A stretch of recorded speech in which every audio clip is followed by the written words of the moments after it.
Alrighty. Well-fed buff activated. Let's see if let's see if this Nightfall event is any less of a shit show this evening, shall we? Alright, it's very dark in here, isn't it? Well, at least there's lights on me. I don't think we need maximum illumination.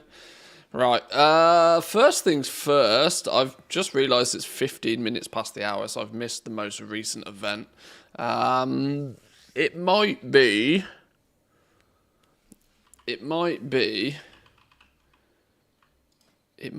worth me making a proactive decision whether I care about Flame's Radiance or not. The toy, the couple of pets, and the mount are quite useful. The Radiant Lynx Whistle at 6 is quite useful. Other than that, mostly because it's going to be a goddamn slog doing this thing. They seem to have nerfed the rep from what it was on the PTR as well. I noticed this earlier, but I didn't have numbers to put to it. It does seem to be that the amount of rep you gain per event after your first event of the day is dramatically reduced. Whereas we were expecting about 500 rep per event based on PTR testing, which napkin math would have meant 50 events would get you the full 10 levels you need. Turns out that you might not be getting much more than about 200 rep per event after the first time that day. Meaning that the grind on this is exponentially more grindy than I first thought it was going to be. So I really need to heavily consider, do I care about this event at all? And are we going to do it over the next few days and fight through the pain of it being a little bit broken? Or are we just going to ignore it and pretend it doesn't exist? That's my theory, but we'll see. First things first, I've got one more delve to do. One more delve, and actually, I think I've got enough. Where have we got? Yeah, we've got enough gilded now, so I can make another piece of gear. The question is, anybody else get banned in the last hour? Oh dear, that was quite funny. Question is what piece do we craft? Because it is entirely possible. It is entirely possible for me to craft a neck, a cape, or a pair of shoulders. It's one of the three. Did K-Chat get banned? No. There was somebody in K-Chat's stream earlier. Or somebody that jumped onto his YouTube stream and was giving it the big uns, thinking that he didn't actually have the gold and was calling him a fraud and all of this sort of stuff. And K-Chak banned him on the YouTube, and then he jumped over to Twitch and started doing the same. And we were just messing around with him. And I jokingly in chat was like, I like this guy. Can we mod him? And then I gifted him a sub just because I thought it was funny. Before he then got banned about 2 minutes later. A bit of a troll. We were just, playing with the trolls. Yeah, it's one of 3 pieces. I need to decide which one I actually craft. I think most worth $5 ever. Yeah.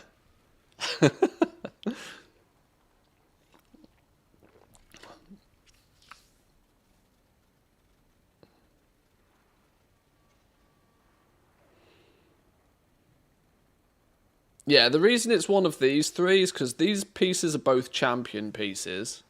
Now, I either wait for them to be replaced with hero gear, or I just craft them at 675 and have done with it. But realistically, the one piece I probably should swap out is actually the shoulders. Because I don't need the full 5 set, and the other 4 pieces of the set are already on the hero track. So they can be upgraded to 6 of 6 over the next few weeks, but the shoulders have verse on them. My least favourite secondary stat. So we could swap these out for a pair of 675 crafted shoulders. Gain crit haste on the shoulders. Gain the secondary stats we want. Gain the item levels we want. And it's a pretty beefy slot to have. It's not the beefiest. In fact, it's the fourth beefiest, isn't it? In fact, it's not a beefy slot at all, looking at it. The 33.97, 33.90. Okay, it's the two lower end pieces of tier in terms of gearing. Yeah, shoulders being the worst itemized of the set makes sense. Yeah. Crit haste, crit mastery, crit haste, crit mastery. We can swap these out to crit haste on a crafted piece. I think I'll probably do the shoulders. I reckon I'll probably do the shoulders. By the time I have enough gilded to consider swapping out this neck or cape cloak, I'll have had 2 more opportunities to have got one out of the vault anyway. And if I get one out of the vault, then it's a win, and then I craft the other. Basically, that's the theory. Might be a dumb question, but what's the big things of this patch? There isn't. This patch is a flop so far. This Nightfall event is an absolute clown fiesta joke. Bunch of fucking clowns who thought that was going to be fun, engaging content for the next few weeks. The Nightfall scenario is just a complete joke. The leveling buff is just a mini buff. It's like, what is it, a 20% buff or something along these lines? Tooltip doesn't even work. Here we go. 20% buff to leveling and a bit of a buff to rep. Catch up, in other words. This is no different to a flipping seasonal event giving you a maypole to spin round or something, you know. Nothing really happens particularly until Heroic Visions comes out in 4 weeks' time.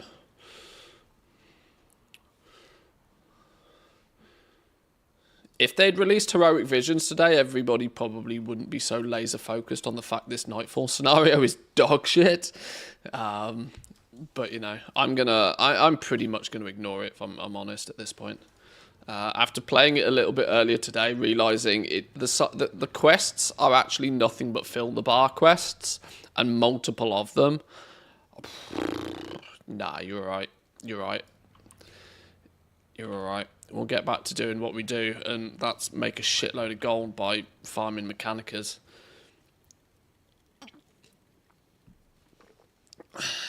On sockets 2 weeks in a row with a vault, that's unlucky. That's unlucky. I'm going to be genuine. I think I have got quite lucky with my vault selection most weeks. There's been at least something in my vault every week so far that I'm been like, yep, I want that. And in some cases, there's actually like been things I have to choose between. So, in that regards, I think I've been very lucky with my vault. I do need to be slightly careful that before I go do a bunch of rares or do anything particular in the zone, that I bring my friends along with me. Is Side Street a bountiful one today? It's not, is it? That's annoying. That's on my checklist. The rest of my checklist is pretty cack-a-poo-poo. We can do a side gig. We're not doing war mode. We ain't doing fishing. You got to be crazy if you think I'm doing fishing. Battle pets in the Undermine? No. The Delve. Oh, complete the excavation site 9 Delve. Oh, okay. Well, that's bountiful anyway. We'll do that. And then 50 cola cans. That's easy. Oh, actually, it's not that bad then. It's not that bad at all. In fact, it's so easy. We're going to go do the Delve now. Let's go do the Delve now. We'll do that before we do the rest of it. We'll get our last Delve out of the way for the week. Stream Luck Vault. Yeah, I think I genuinely have just been quite lucky with my Delve so far. But I would also put it down to slightly careful planning as well. But yeah, the fact that I've not stepped foot in a Mythic Plus or a Raid And I've got pretty well itemized gear all the same. Why did I come all the way out here? That wasn't the plan, was it? The plan was to go do the delve, and that's in the Ringing Deeps. We took the wrong exit. 678 bisque gun though, so not bad. Oh, well, you can't argue about that. I went crafted for my gun. 675 crafted. It was the early season obvious solution. Did me alright. What's shaking, pal?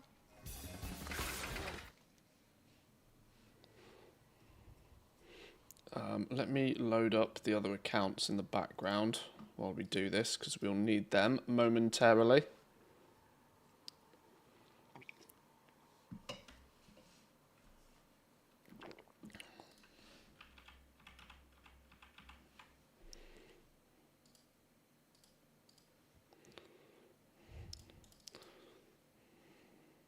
Bankthius has sold something. Crafted a 675 the week before that though. Oof. Oof, that's an owie though. Especially double spark level owie.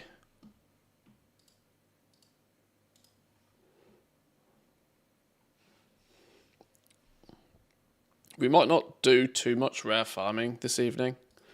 But I want to get the accounts open. Ready.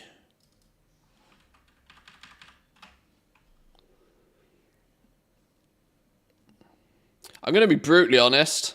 I was this close to going and playing the Division this evening. I was almost about ready to say, you know what? The clown fiesta that is World of Warcraft, we won't bother with today. But then I was like, drops. I think I owe it to you guys to be streaming WoW so that you guys get the drops as well. Now, I'm obviously aware that I am not the only streamer on the planet, that you could easily go somewhere else and get the drops, but I equally think I at least owe you that. If we are going to do a bonus stream on a Wednesday evening, that at least we play World of Warcraft. And we can chat WoW-related gossip.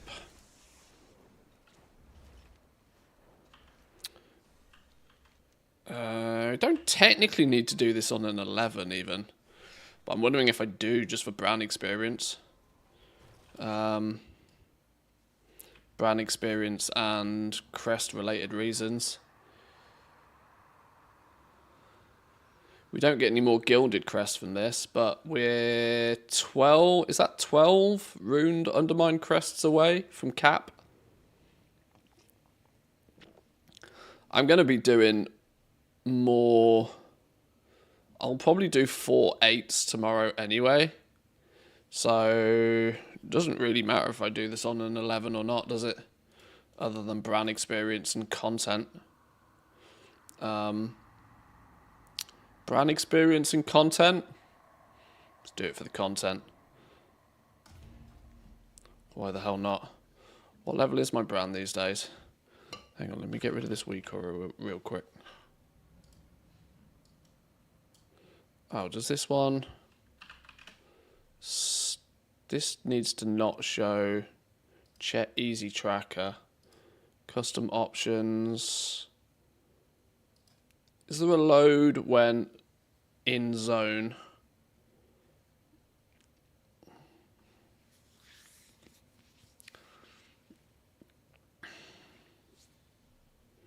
Oh, it's loading because we're in excavation site 9. How about you don't do that? How about you don't do that? I want you to only work when in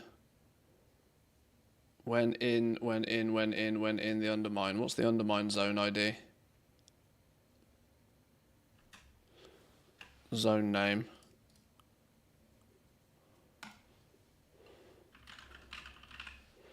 I bet the zone's not called undermine, is it? Well, when that weak aura doesn't work in a minute, we'll find out why.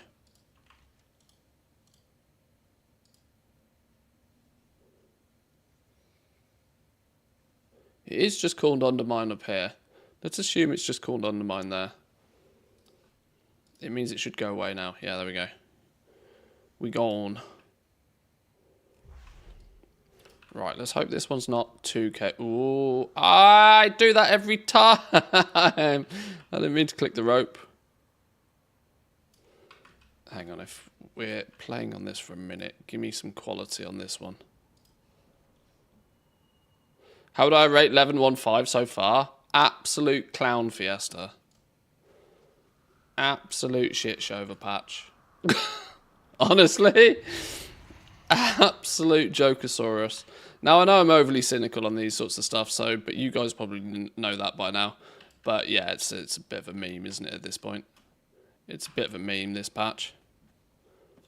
I'm certainly not over enthusiastic about grinding out that event a billion times. I'm like, yeah, nah.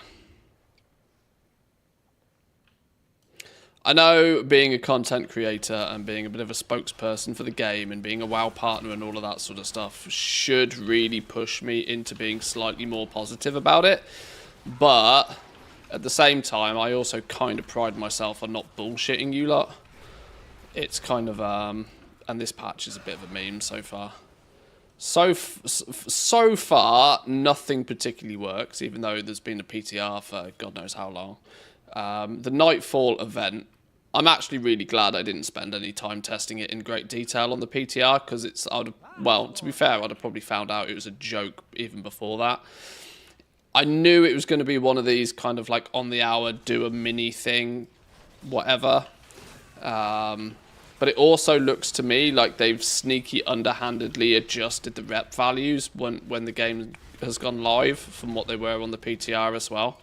So any early coverage of it via the PTR probably would have shone it in a kind of light.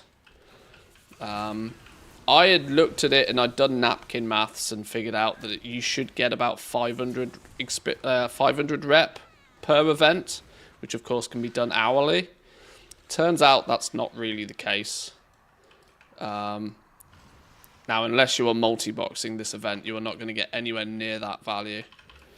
Meaning that it is going to be an absolute chore to hit Renown 10.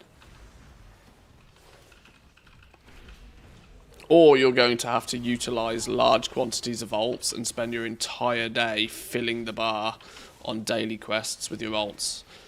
Not necessarily the kind of gameplay I want to big up, to be honest. It's exactly what we asked for less of from Dragonflight. I think they did it 3, if not 4 times in Dragonflight. Maybe 5 if you count the Hearthstone event.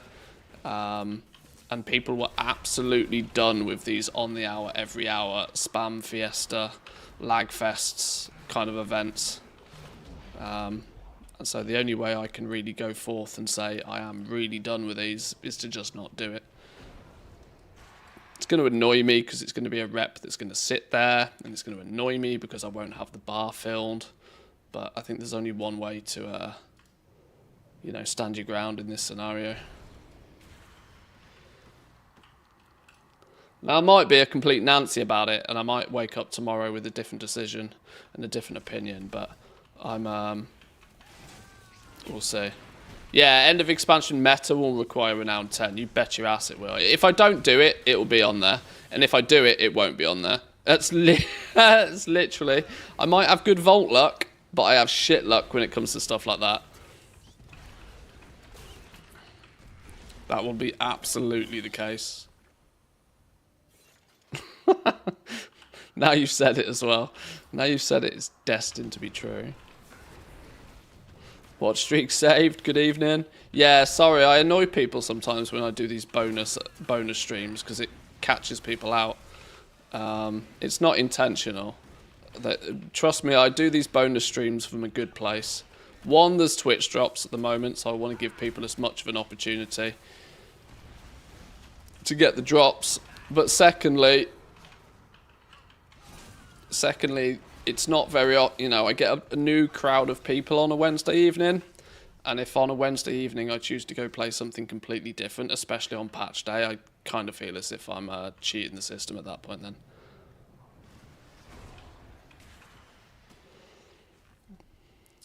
If you do the weekly quests, it'll probably be done in 15 weeks or so. It's, yeah, I will wait. I will give it one more opportunity.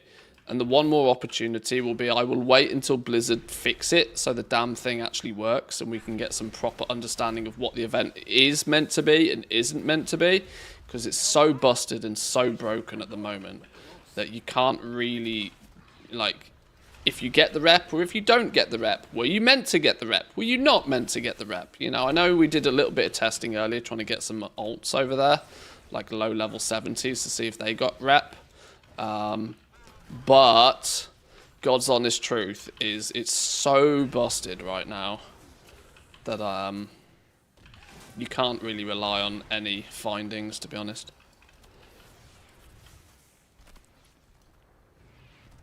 What a fake guy. He has only 25k gold. Look at him, it's just him in his own guild. What a scumbag, eh? What an absolute scumbag. Should have modded him. Give him owner's rights. Give him shares in the company.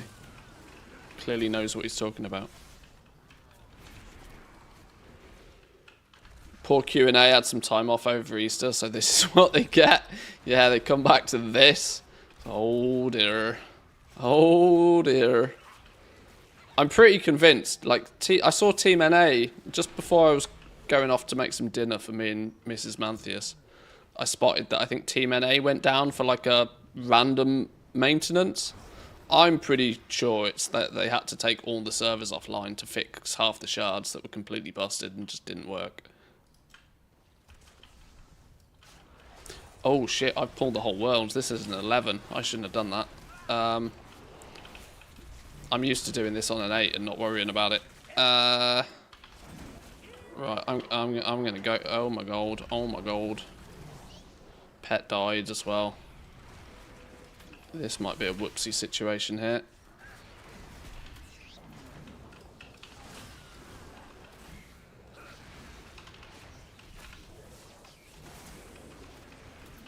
No, we're fine.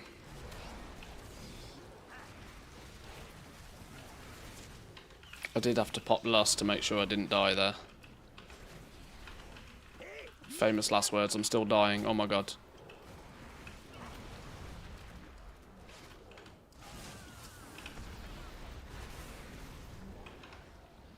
Woof! Could have done with pulling slightly less with that pack.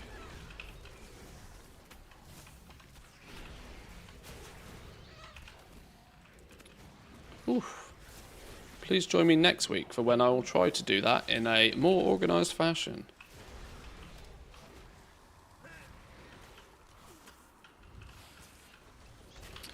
Some common questions I see with the scenario is, we had 7 hours downtime for this? Oh dear. Oh lord. What are we supposed to do? I'm not getting any rep. Is this it? Yeah, because I had a once or twice Draenor, one of the biggest servers in the EU, and clearly a massive cluster or shard or whatever you want to call it, had it bug out. So it was just constantly spawning those little bugs. And it was doing that for hours on end earlier. And I worry that some people thought that that was it.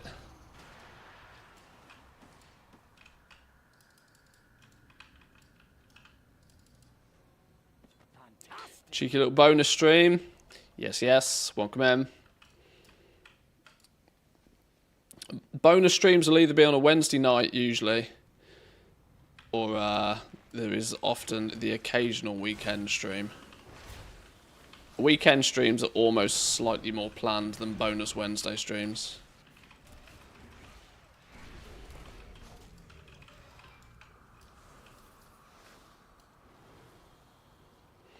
Oh, oh, hang on. I don't need any of those portal things anymore. I just need to kill big dudes.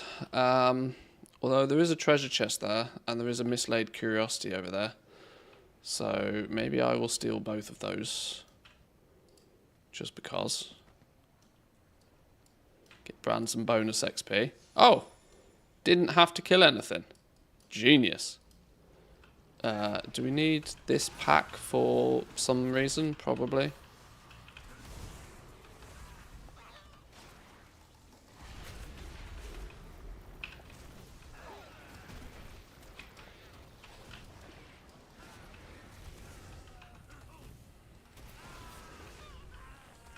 Shield activated. Wait, what? What shield? The hell was that about? Didn't give me a debuff. Oh, I don't know what's going on now.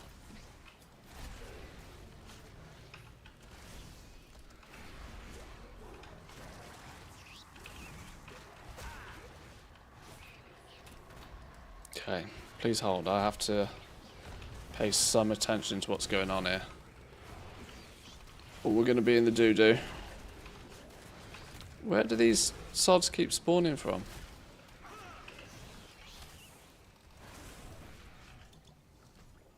Right, let's just get out of it. Double time.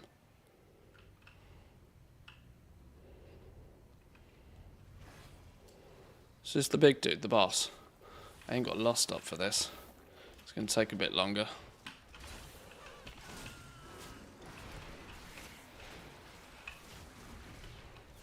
Are we saying Hopeless Curse is what we interrupt here?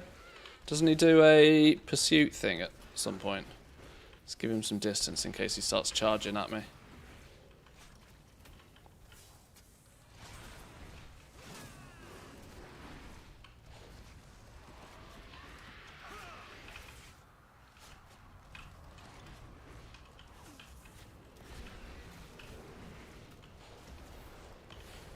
Oh yeah, here we go. This is him doing his pursuit business.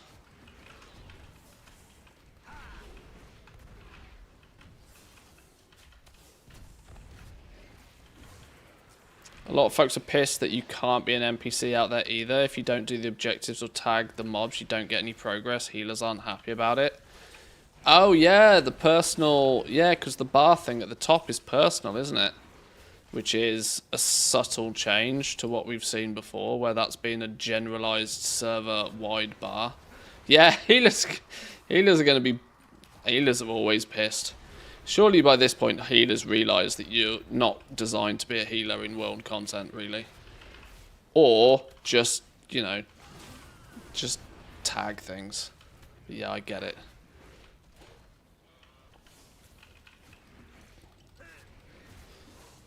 And like I said, it's so balked at the moment, people haven't really been able to dissect it and really figure it out.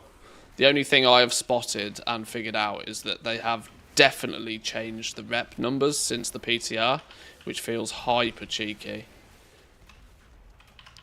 That it feels like they've balanced it to make it more grindy.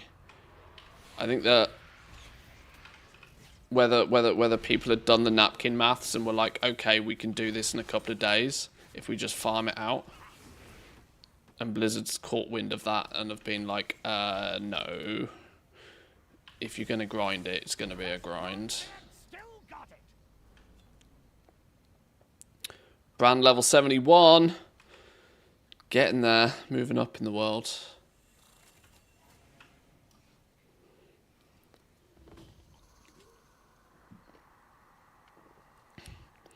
What are your thoughts on the increased rep in the Undermine after the first day of changes being live? Well, I didn't do much testing out there yet.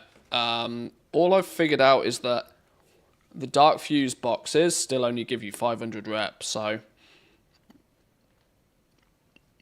that was the one I was concerned about. Because if they doubled the rep gains from those Dark Fuse boxes for the market research turn-ins, that would have actually had quite an impact on the value of miscellaneous mechanicas. But that's unchanged by the looks of things. I haven't actually turned in a checklist, but from what I've heard, they've stayed the same as well.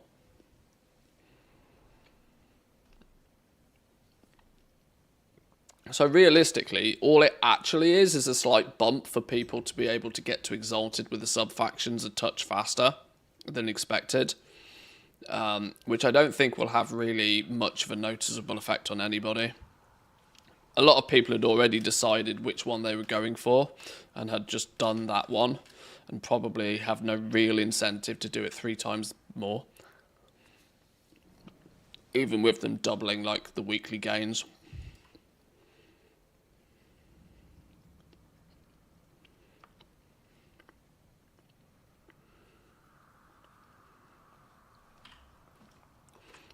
But I do think that the base factions were unnecessarily grindy, honestly. Like, the fact that I managed so far to get Steam Weedle to Exalted and Venture Co pretty much all the way there is only because I was quite religious about doing 13 or so checklists a week. Which is realistically a little bit too grindy of a grind, honestly, for some bind-on pickup cosmetic rewards.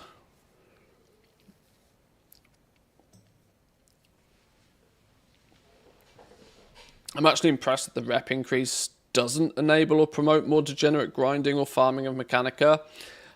All of this ties in with my theory that it was very well calculated internally. Whoever was in charge of like the reward system for the zone clearly had a plan, and more importantly than that, was willing to stand up to other devs and go, no, the plan is fine, it's staying this way. Like, it's not... We've seen in recent years how quickly Blizzard are to make knee-jerk fixes to stuff, but the Mechanicas, they've been like, no, the more you play the zone, the more options you get for getting them.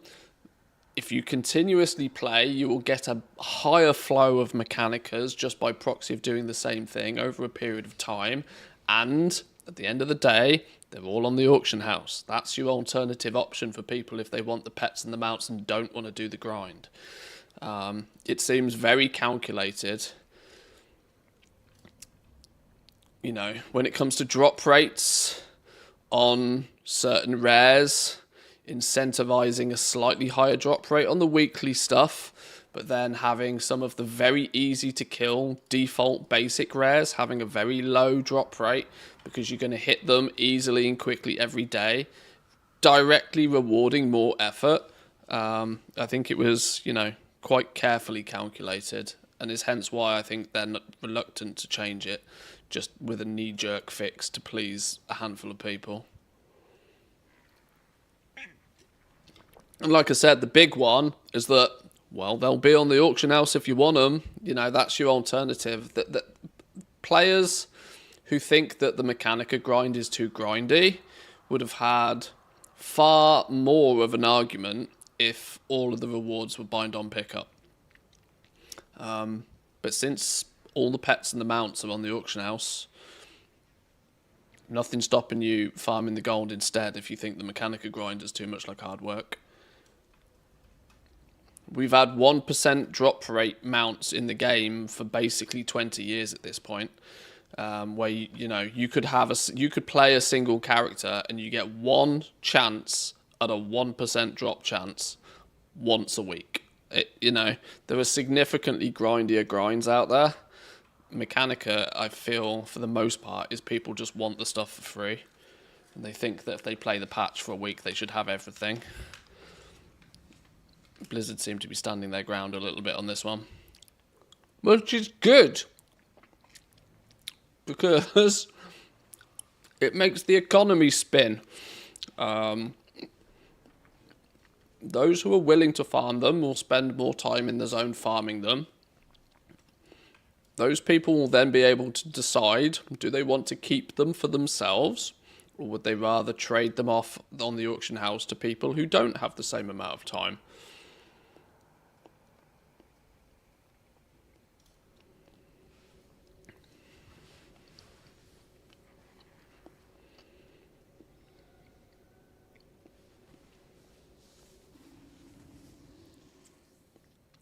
I'll be getting the third one to Exalted after a few more checklists.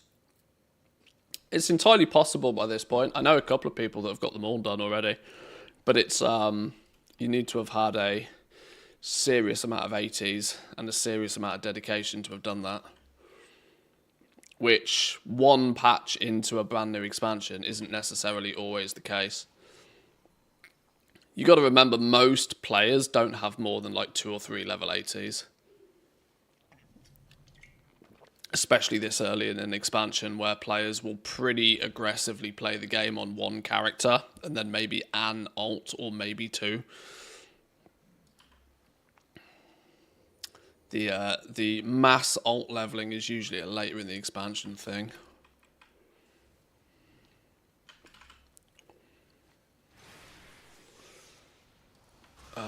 Let's check profession stuff real quick while we're out here.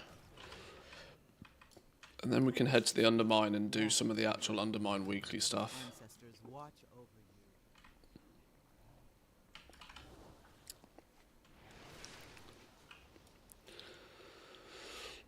you.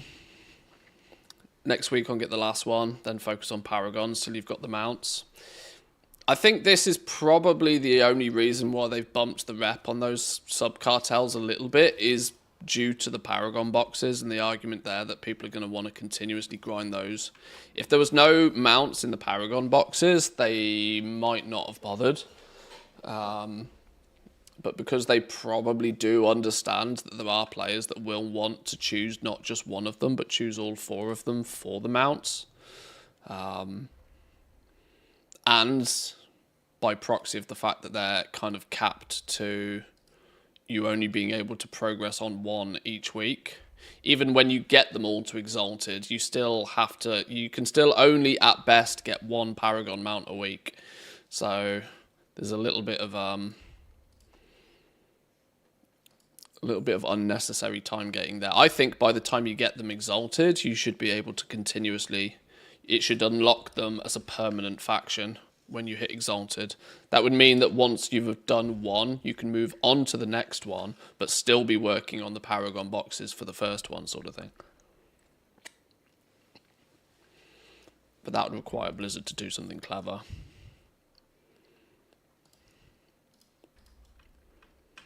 Clever and different, and actually for the benefit of the player.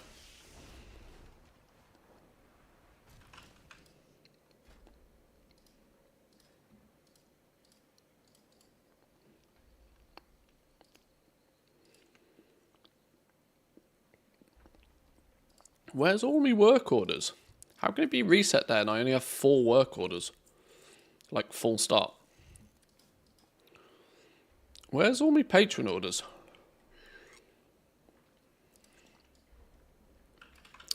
Okay, well, we haven't been able to make quite as much progress on that as I was expecting. My bags are an absolute shit show again. Oh, do I craft my shoulders now? Can I just craft my shoulders now? I can probably craft my shoulders. Is that what I'm going to do? Shall I just craft the shoulders?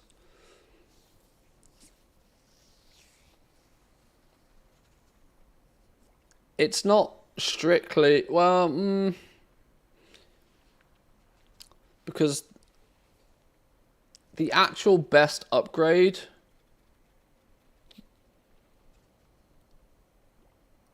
the shoulders is the bigger one as well, isn't it? Yeah, I'll craft a pair of shoulders. We'll get some crafted shoulders on the go. In the mailbox? Sure.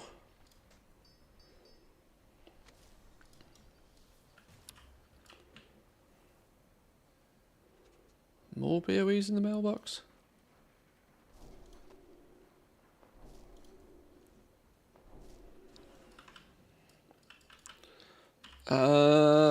What are my shoulders then? Male shoulders.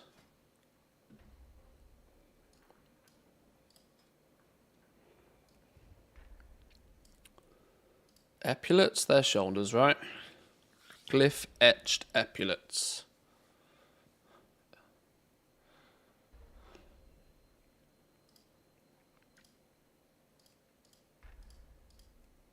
I need one more lay fused hide. Lay fused hide. Give me a good one.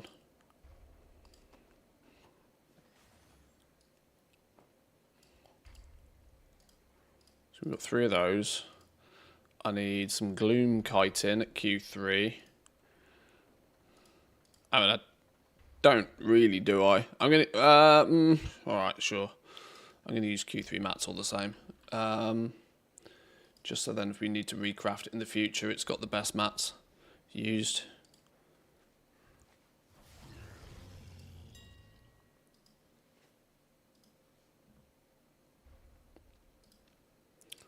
I need one of them. Need 3 of that. I don't actually need 3 of those. Need 150 of them. And I need 1 of them. And then I need missive of Fire Flash, crit haste, probably.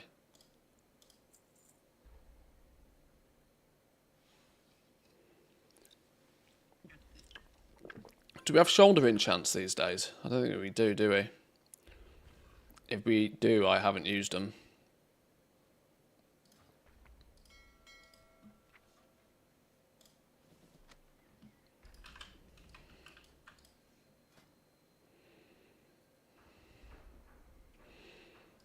Oh, I need my... one of you guys. Where have you gone? Calibrated my prices. Enchanted Gilded Undermine Crest. Yes, that one. 60 of you puppy dogs. I got 65. There we go. My thanks for your patronage.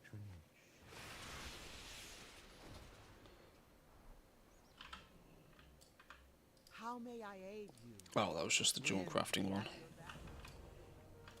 I might have to use concentration to make this. My leatherworker might not be skilled enough. Let me use my books for the week and see how many knowledge points that puts me on. Is to serve you. Jewel crafting, leatherworking. My directive has been fulfilled.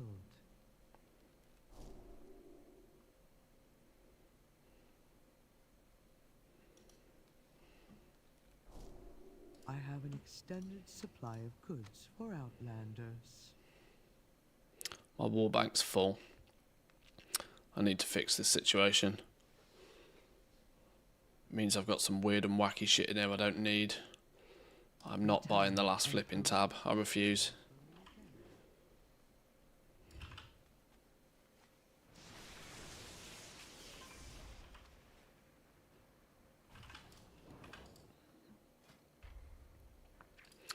If we're crafting shoulders, I need 20 points.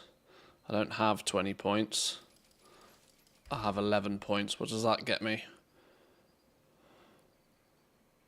Doesn't lock me out from doing anything though, does it? No.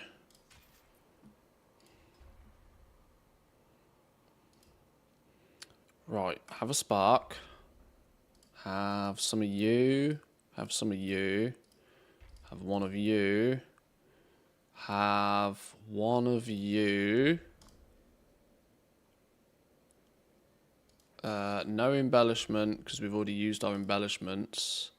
But then crit haste. Concentrate.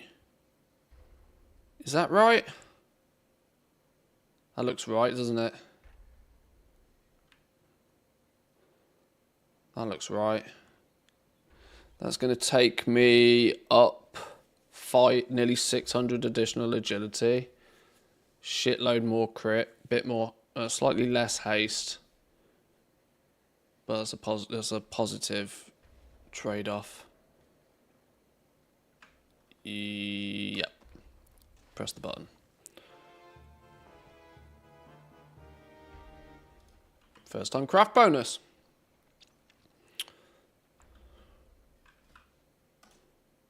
$663. Moving up in the world.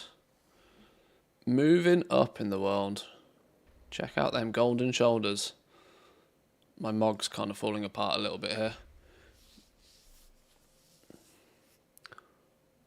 Is that now 4 pieces of crafted gear? Yeah, 4 pieces of crafted gear.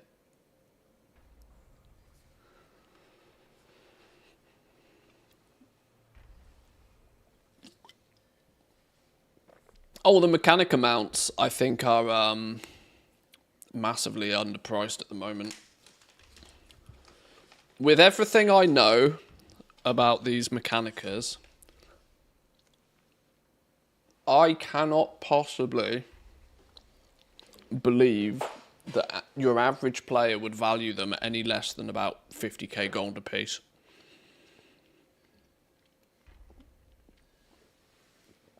Yet the value of the mounts right now is incredibly close to that value.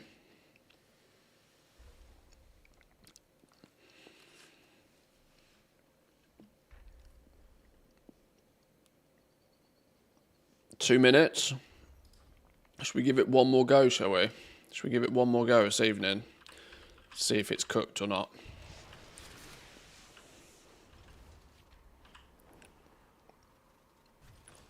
Speak and be heard. It's going to take me 3 minutes to get there.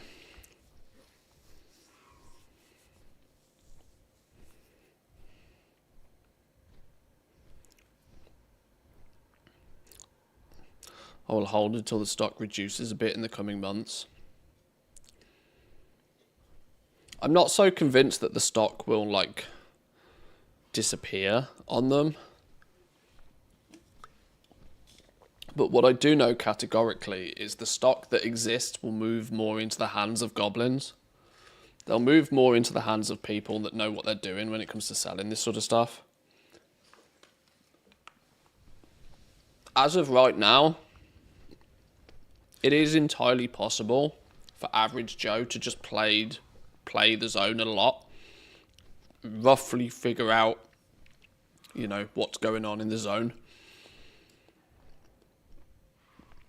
to have got probably enough of them with proactive amounts of play to have got a mount. Or let's say they got like 10, 12, 15 of them and realised that, hang on, these are worth a lot, let me get the rest of them. But this is where I think the rampant undercuts and the panic shit, I must sell this now, and hence the undercutting comes in on these. Give it a few months when the undermine isn't strictly the current zone and it's not the first thing that people are like, it's not the cookie cutter meta way of goal making, then you'll find that the ownership of most of those mounts will be in the hands of people that don't really need to sell the mount at any particular speed. They're more concerned about selling it for the right price, not selling it quickly. They'll start being spread out a lot more. They're really heavily clustered on like the high pop realms right now. There'll come a point where, you know, people start moving them about a bit, people start spreading them out a bit. And I think the price will probably normalise somewhere around the 100,000 gold per Mechanica or the 2.5 million per mount is where I kind of suspect they'll normalise. But it'll be one of those that every time you get one, if you are consistently getting them and farming for them, you'll be able to pick a server that you can put it on. Probably be one of only a couple of people on that server listing it. Post it for 48 hours. It'll take you a while to sell it, but you'll probably also not really have too many issues with selling them, as long as you're not pushing to get super fast sales. Do we think this is working? Do we think this is working, or do we think this is boosted? Let's see if the bar goes up. The bar is going up at least.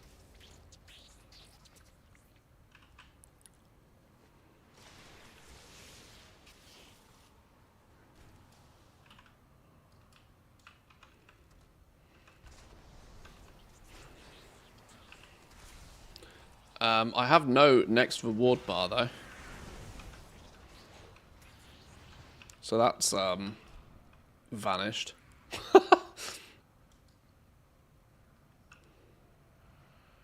People are asking for an invite. I almost don't want an invite. Because the only time I killed the boss in a raid, I didn't get credit for it.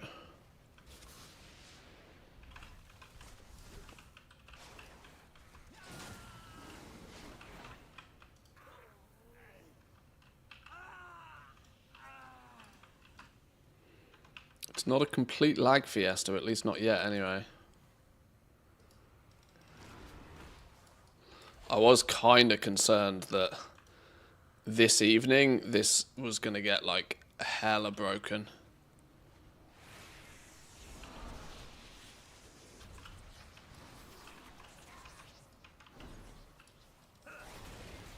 Yeah, I don't even have a rewards bar, so I don't know what's kind of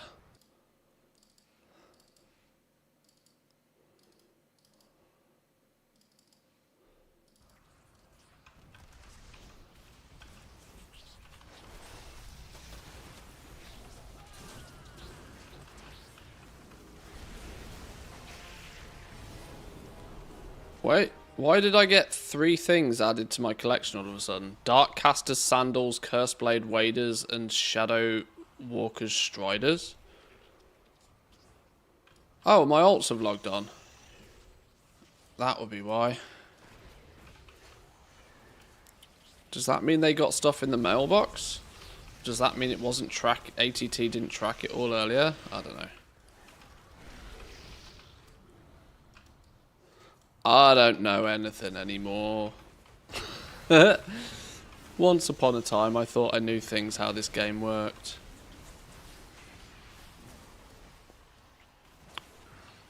Oh, we're not quite slideshow mode yet, but we are console gaming.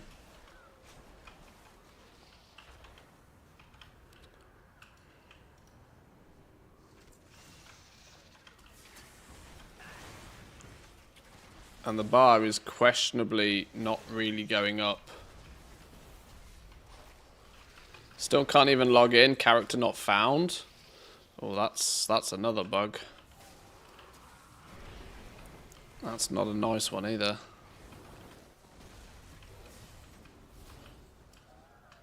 Oh, now I have a next reward thing. Oh, I got 75 rep. For something. For doing what?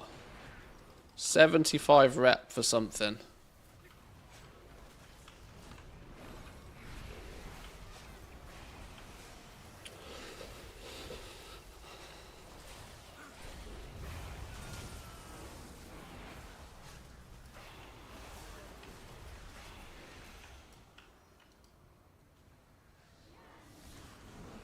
Probably when it ticked past the green box, yeah.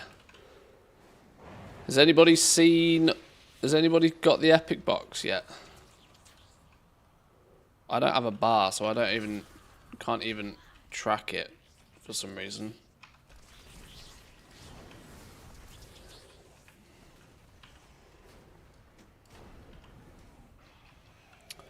Any new content since November 2024 to visit? WoW.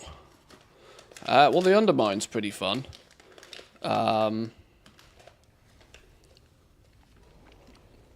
But it's still just a bonus zone. Would I say the Undermine is worth subbing for by itself entirely? I'd say probably not. I'd say we're halfway through a season. I would say if you're looking to come back, I couldn't sell you on today's patch, let's put it that way. This is an absolute clown fiesta.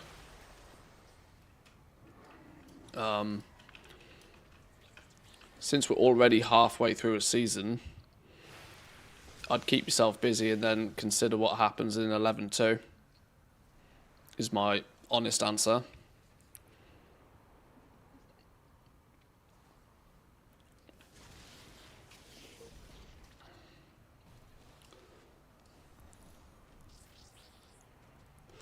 Dipping your toe in halfway through a season, even though there is like catch up and stuff like that, always feels awkward.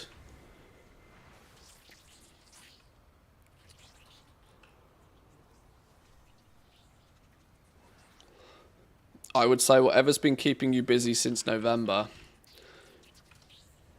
is probably worth continuing with.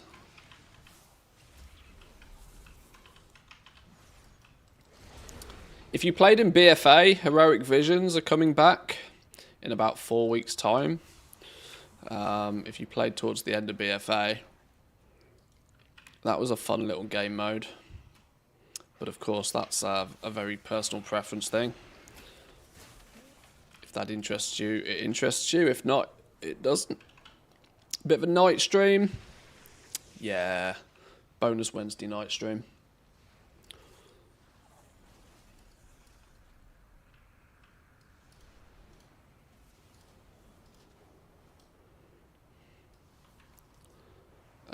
Now nothing seems to be happening. Have I encountered the other bug, which is where it just seems to disappear until I fly away and come back again? What's this sneaky attempt to break my watch streak? Adrestia, welcome in. Good evening. Apologies. It is not my intention to break people's streaks.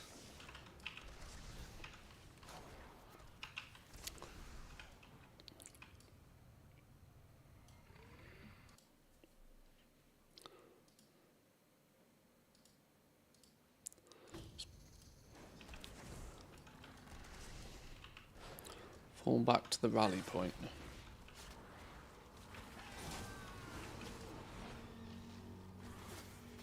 No need to stream now, I've already got my drop. Good stuff. And yet you still do it regularly. I enjoy streaming. Shoot me. Best event ever.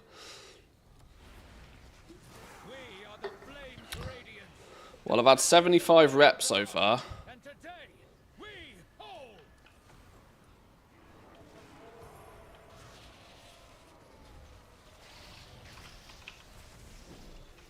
Is this going to push us into the next reward tier? Can I get enough tags off?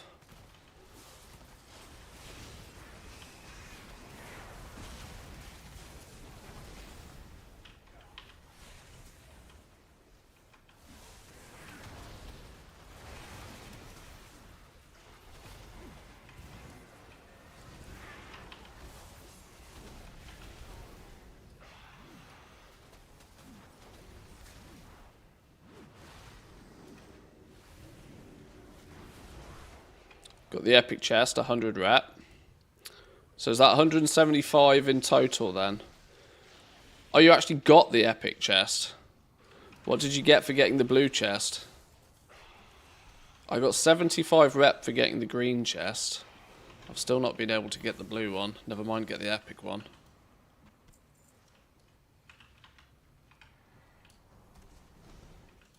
Another 75. So there's 250. There's 250 from the chests, potentially. Which, I only got 75 of them. Fuck knows how you meant to get the epic one. Epic one gave me 350. Was it not your first epic chest of the day?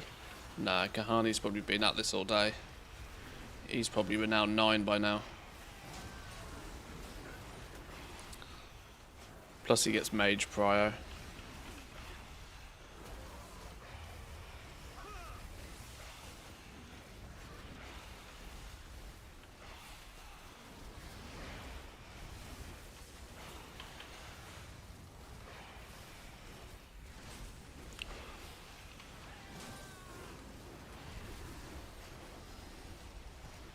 But I think you only get 75 for killing the boss. So if it's 250 for the 3 chests and 75 for killing the boss, that's still only 325 for the entire event if you 100% it after your first of the day. So from the 500 that I expected it to be, down to 3, what did I say? 325?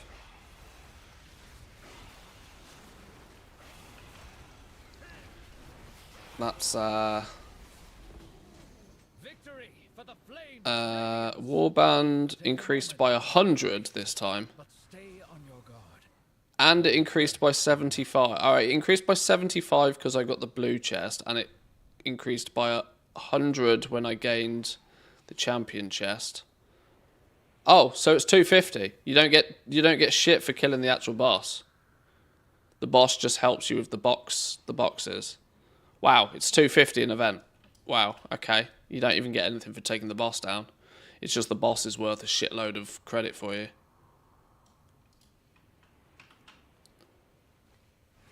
Okay.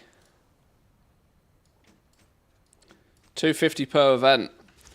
100 events minus whatever daily quests you do, minus first of the day bonuses.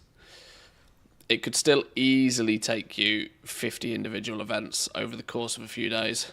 Yeah. They've made it more grindy.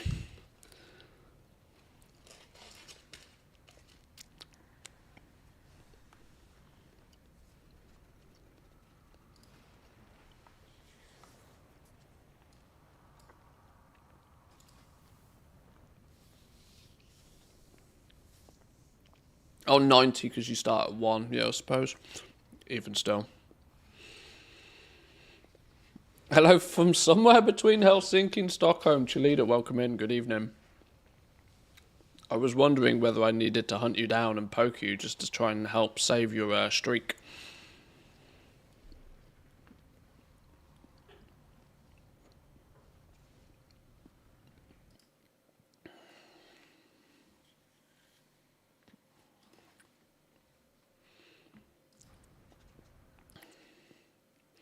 Okay, well, this was more functional this time round.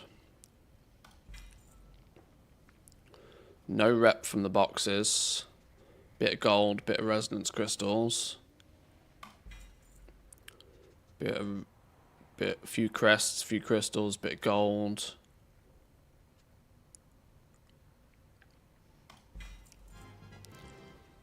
Epic boots. 4 out of 8 veteran gear. 632 on the hour every hour. If you are willing to do the on the hour every hour, you're gonna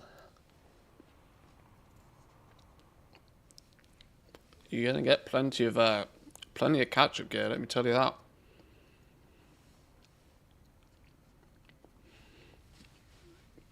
Kind of makes the 2 pieces of guaranteed veteran gear a week look really stinky, doesn't it?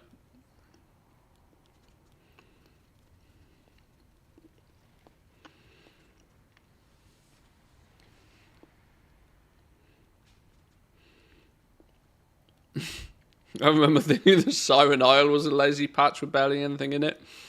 Should have kept my mouth shut. Yeah.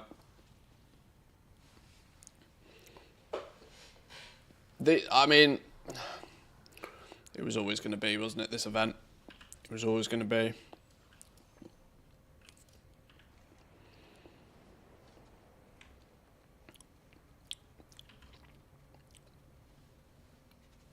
The only way to really deal with stuff like this in the game is just not to do it.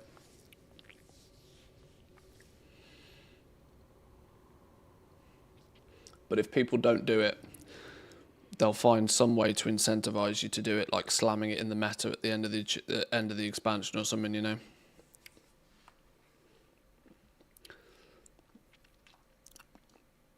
For Void Invasion, it's also pretty sunny there. You're not wrong. Right, let's go kill some rares. Let's do some undermine stuff.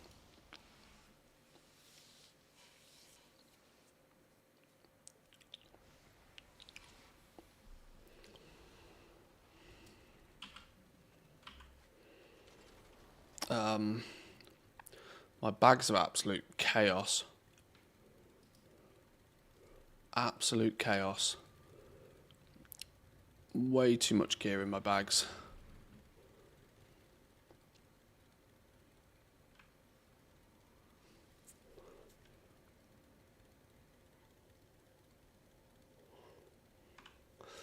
Well, that's one way to get rid of all of that verse. Swap it out for a champion cape that's not tragic. That's another solution real quick. All that's going to cost me is flipping Valor Stones, and I'm flooded with those things.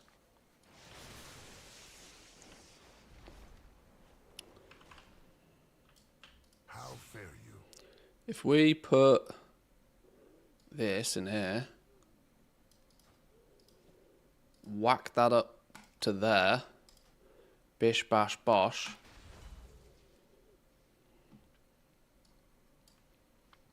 Stay vigilant. In fairness, I do need to re-enchant it, but meh, it's only gold. What have I got on this? Chant of Winged Grace. Chant of Winged Grace.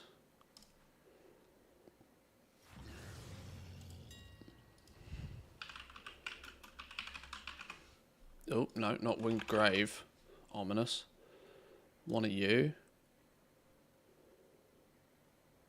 Avoidance and reduced fall damage by 20%. That's a real stinky enchant. Is there not anything better than that for my cape? Surely there's something better than that. What are our other options?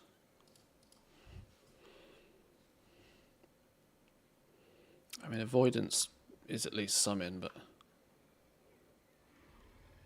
it equates to 1% avoidance. Give me leech or something.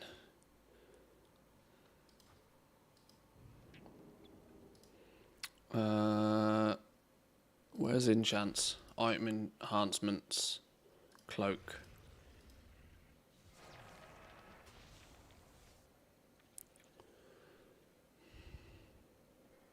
$250 speed, causing your Hearthstone to recover faster. I mean, that's almost more worth it to me. Oh, 1,000 leech and heal a shitload while out of combat. Yoink. That'll do. Love one of them.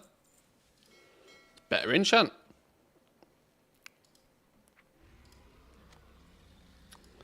Avoidance is probably because it's like on the raid bis list or mythic plus bis list or something. But I'd rather have leech for killing rares if I'm honest.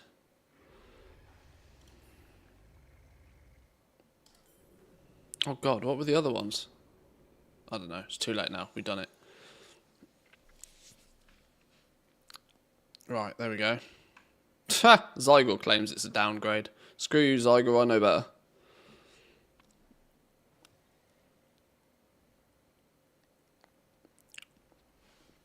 Leech's Garbo for BM. Nah, I like me some leech. I'll take 7% leech. When I'm killing rares, you'd be surprised how useful it is.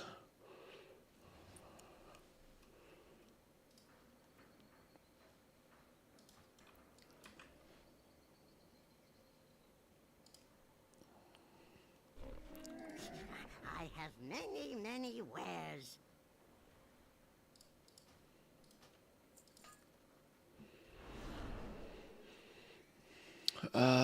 Right, all of this trash can just get gone, right, surely. Feels weird deleting 658 pieces of gear, though. I don't think I'm quite ready for that yet. 1 of 6 hero. Can't see any reason why I'd ever want to do anything with that.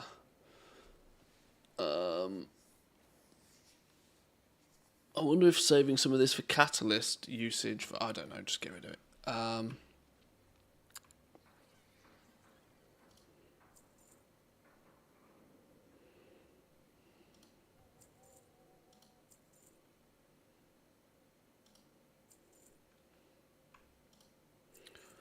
Anything under 650 pretty much can go in the bin, unless it's hero track. I'll keep non-hero track stuff. Did I put... Oh yeah, I've got leech on my braces as well.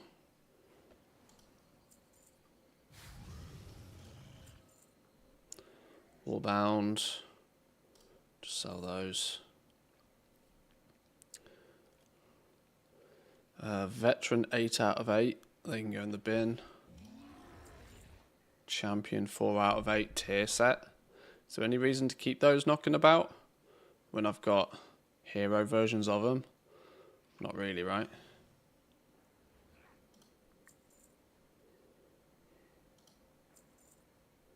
Warbound.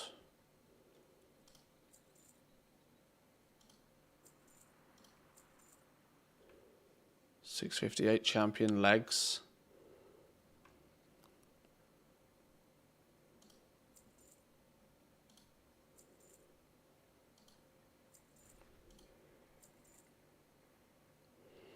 All of this is from opening those flipping delve boxes, isn't it? That's where it's coming from.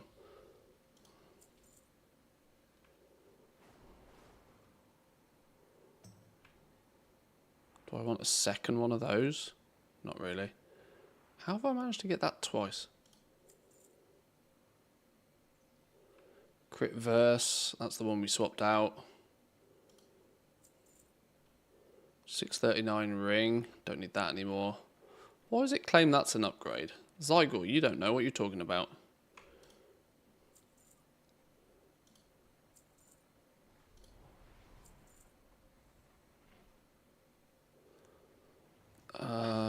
Shit trinket. We've got a better one of those. We've got a hero one of those. Shit trinket. Stupid noggin foggers. So many of these damn things.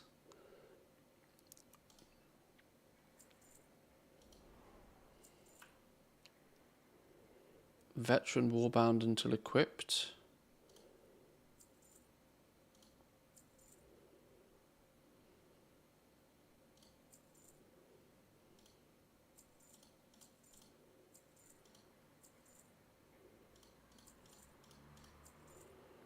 Right, there we go. There's the bags, at least somewhat tidy. As tidy as they're ever going to get. Tidiest they're ever going to get. Good fortune to our friends. Mantheus is just used to being a leecher. It's literally in my blood. Hey. Streak saved. Let's see if it survives till tomorrow and have enjoy the rest of the stream. Cheerleader, thank you very much. Enjoy your little trip.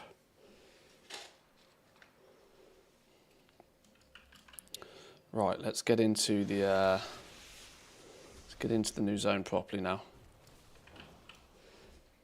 Or the newish zone at least. Newish stream. Right, turbo cans, side gigs, side street delve. We don't need to do the side street delve because we did the other one. Turbo cans and side gigs. Let's get the Slam Central side gigs done. How you doing, pal? Yeah?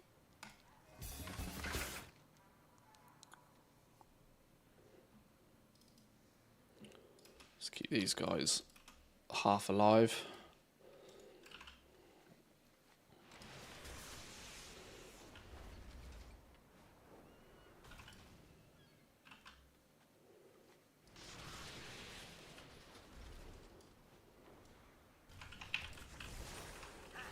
I wonder though, are we going to see a noticeable decline in the amount of people in the Undermine zone now that the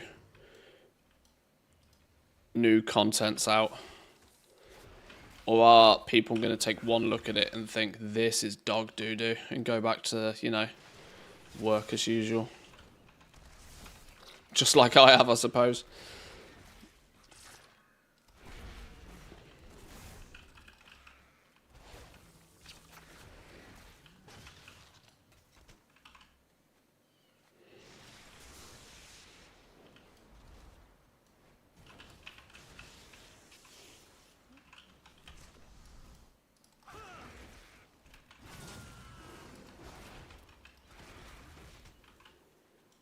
Twelve meats.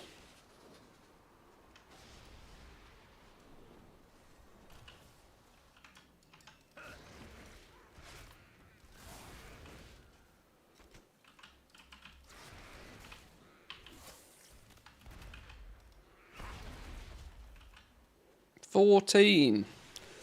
Game always leaves me needing one.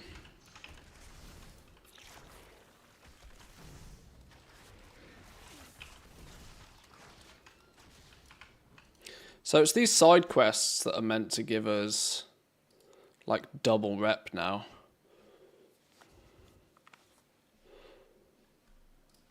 These side quests are meant to give us double rep.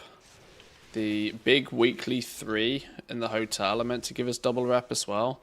That actually means, oh shit, in 1 minute I need to go start doing car driving missions. Can we kill a shark?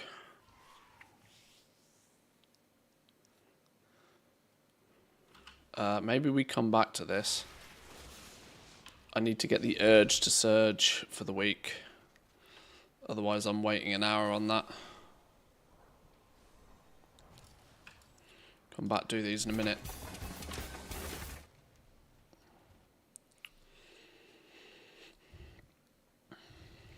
I'm still getting catch-up work orders in tailoring whilst maxed. Interesting.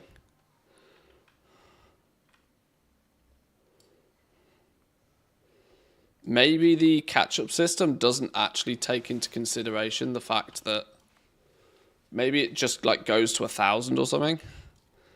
Just adds 15 onto the 14, 15 onto the list every week. That also wouldn't surprise me.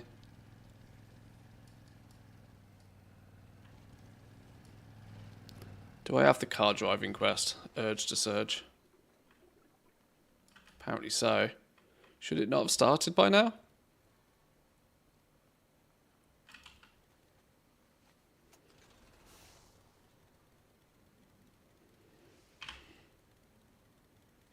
Start your engine, Toots. You got a job to do.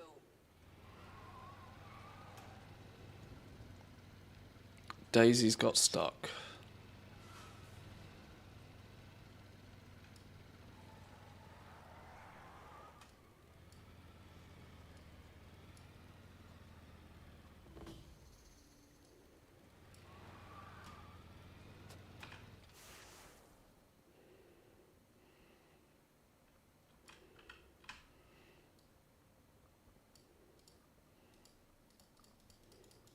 Hate this one.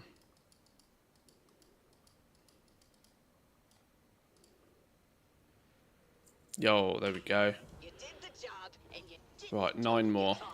I call that a success. Technically I can do 9 more at any point, but as we're on it, let's just get it done, shall we?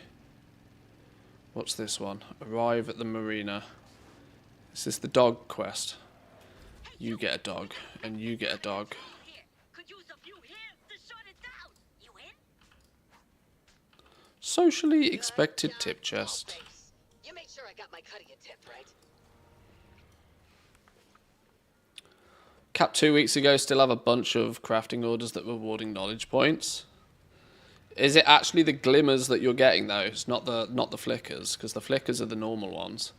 But if you're getting glimmers as well, then that's a sign that the system doesn't really care how many knowledge points you have. Which is funny. It just adds 14 to the number every week. I think it's 14. It's mostly 14, I think.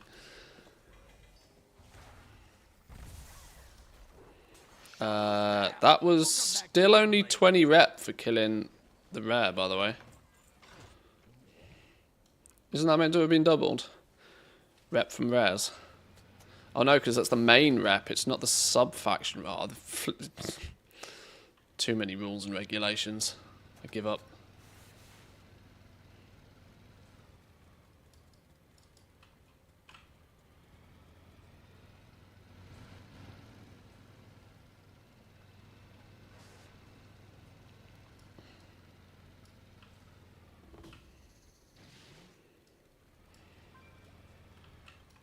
Interesting. What's shaking, pal?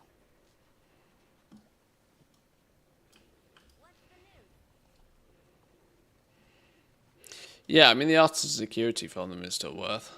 You never know, they might do something like adding that vendor back in where you can turn knowledge points into artisan security, which would sort of make sense because then you'd be getting double artisan security from them. And that would then help you more with the bonus chests things. I do like it when sort of your bonuses are doubled when you've like quote unquote completed something. It makes sense. And absolutely no airflow. Perfect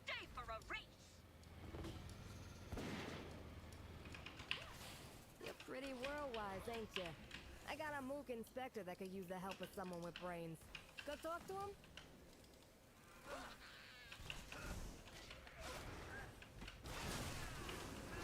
Generous tip chest.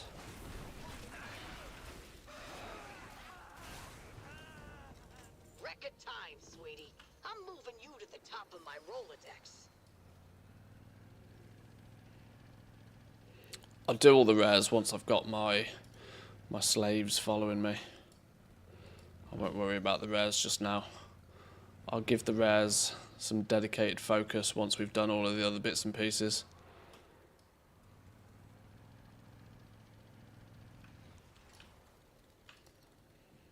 Love to know why I'm getting 40 FPS out here though.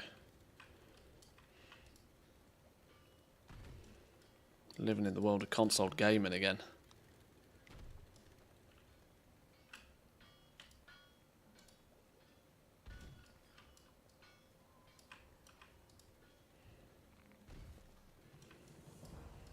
Honey, sweetie, baby, sugar plum angel face. Thanks for completing that job. My pocketbook thanks you too. Pardon, your what? Oh, I don't know what I said now.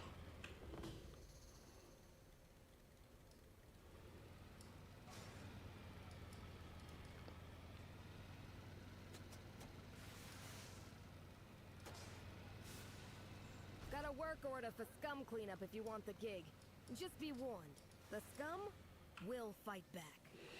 Tried to play Oblivion, my PC can't handle it. Runs on 10 FPS, the quality's too bad. You're my favorite driver. Just don't tell the rest of them I said that, okay? Oh, the slaves. Oh, I see. Right, yeah. Hey, our slaves are bought and paid for. Bought and paid for. We're about to beat up Dark Fuge bullies, so slaves are the worst, the least of our concerns, really. PC's old, not the game's fault. Okay. I didn't check what the requirements are for that though. If it's using Unreal Engine though, it's unfortunately going to have quite spicy requirements. Would be my guess.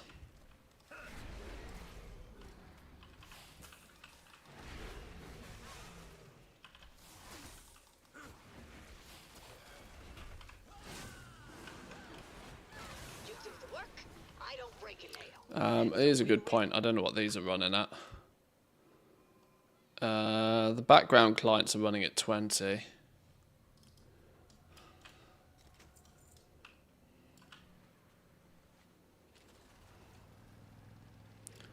Doesn't matter for now. It's fine.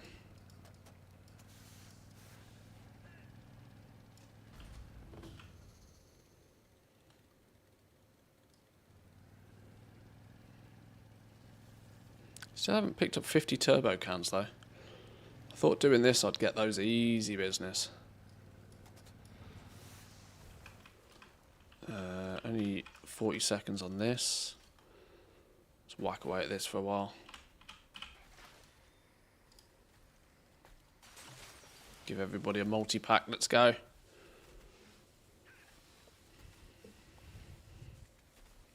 Oh, for the lover, get that out of here. Can't have the game on 10 out of 10 and ×5 and expect good FPS. Oh, the background ones are only on 3, I think. But then again, I am also running them all in 4K, which is another problem to itself.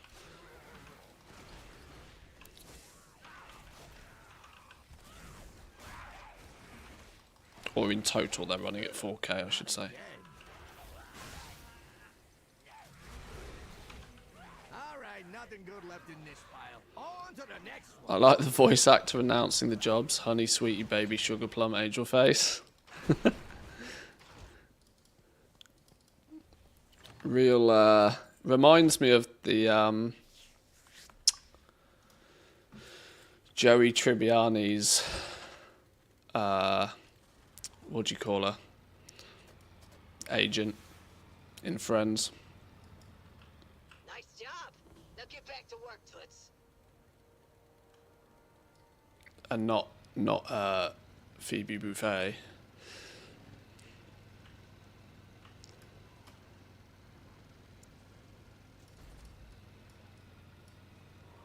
Where's this package then?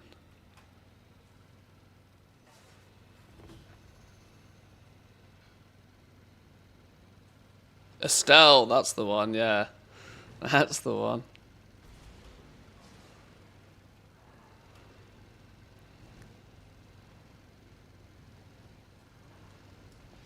Oh, hello. Going the wrong way. Wait, what? Where the hell is this meant to be going?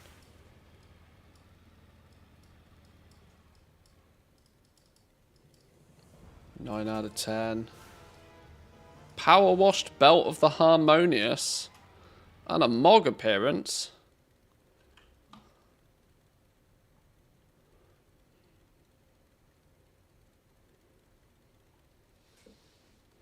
Power washed wardrobe.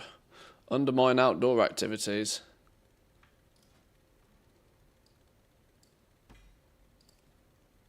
Interesting. Maybe because I completed it within the shipping and handling time as well.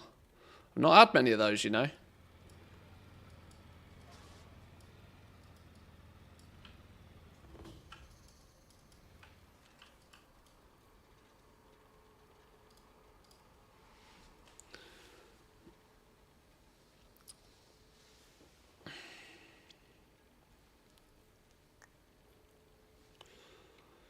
Right, if we do this, I think we need one more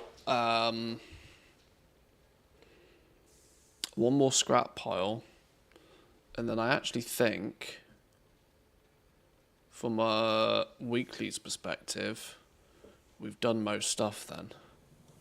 There we go, shipping and handling, done.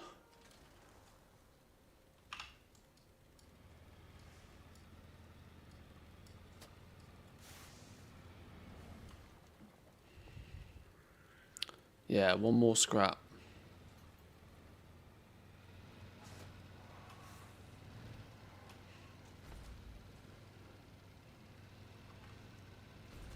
Oh no, I still need to actually finish the side gigs, didn't I? I got distracted by doing flipping car jobs. I remember now. Because the time was the time. Still need to finish the side gigs. You're gonna let that stop you? Fix it!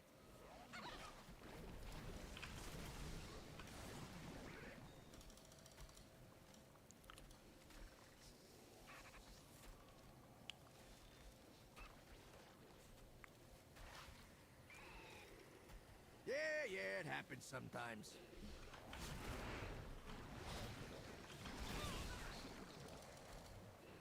It's going to be an interesting zone when we all actually massively overpower it in, like, you know, even next patch, to be honest. If our gearing is as straightforward as it has been this patch, but next patch, I'm going to be hitting 700 item level. And then these rares are just going to get absolutely nuked. And heck, next expansion, if we spend any time in this zone whatsoever farming up Mechanicas, things are just going to get one-shot. The whole zone is going to feel totally weird when we get into that position.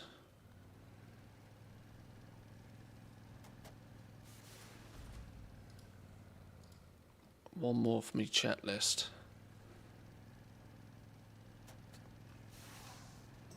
I know I need to kill Swigs, but we'll wait till we got the rares.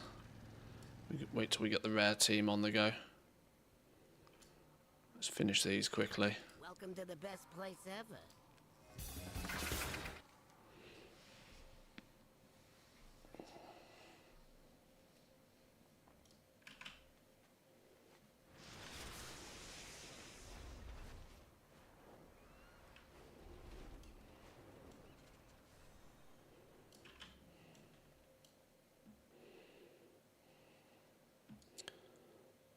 There is a cock walking on water.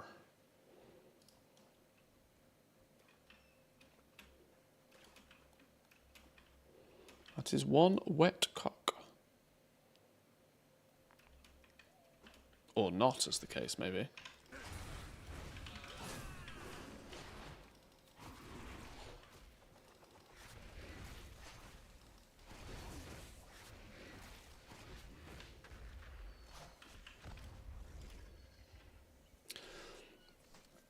I was thinking about this the other day. There's realistically now that I've got the Longboy, well, I don't have the OG Longboy, so technically there's still the OG Longboy, but now I have a Longboy. There's really only one mount in the game that's on my I would absolutely love to have list, but don't own list. I wonder if anybody can guess what it is. There's really only one mount that stands out as like, yes, I need that. And I'll give you a hint. I already have the Swift Zulian Tiger, so it's not that one.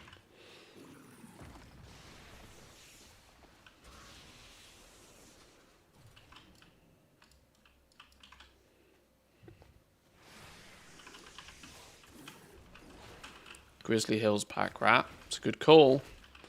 It's almost there. Ashes? No, we got Ashes. We got Ashes. Think Bird. Think Bird.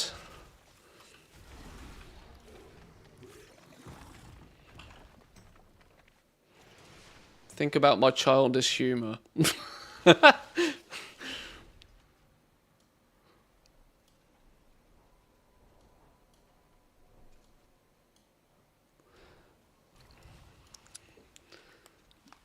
The blue rocket for the TCG. That's not another, but that's not a bad one. Yep, the cock mount. I'm missing the TCG cock.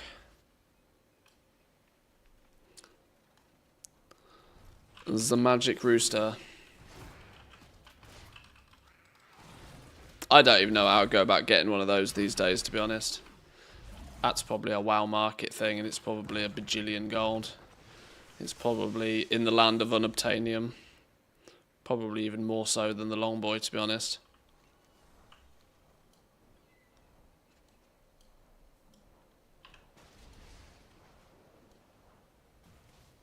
Takes a bit of swipe. Yeah, I imagine it probably does. The El Polo Grande, or whatever his name was.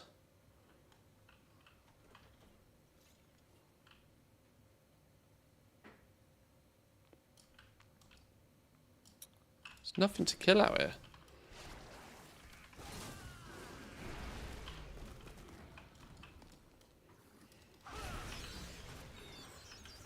Because I'd imagine its actual perceived market value is more than gold cap these days, so I imagine it's only traded via Discords and forums and stuff, I would guess.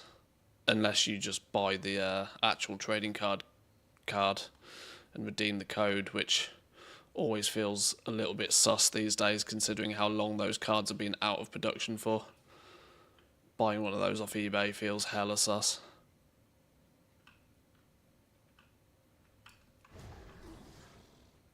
Can you even redeem them? Yeah, the dude's still down in Booty Bay.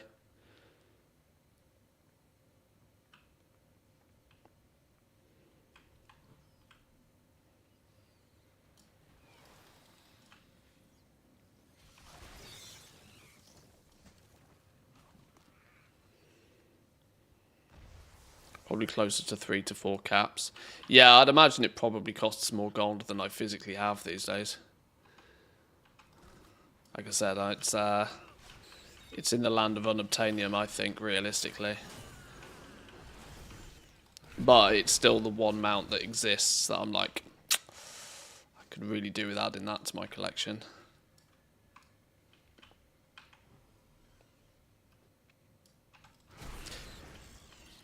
Fun fact, I've owned one before. I've had one of those before in the past. I flipped it about 10 years ago. I sold it for 2 million gold about, must be over a decade ago now. I bought it for 400k, sold it for 2 mil. Way back.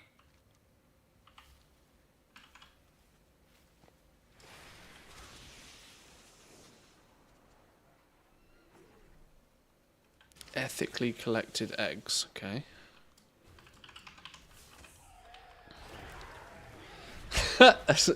Yeah, try and explain a 2.8k expense to the wife. Like, when I tell her I'm buying a new monitor or a graphics card or a PlayStation to play GTA 6 later in the year, or, you know, so, like a tangible thing, she can somewhat understand. And she also, even though she's very loosey-goosey on understanding about what the hell it is I do in the first place, she knows I'm not selling feet pics on OnlyFans, but she knows I make my money online entertaining people while streaming. Even then, she at least has some level of understanding about what the hell's going on. But yeah, if I told her I bought a €3,000 chicken for a video game, I think she might lose the plot. I think the conversation would be quite different.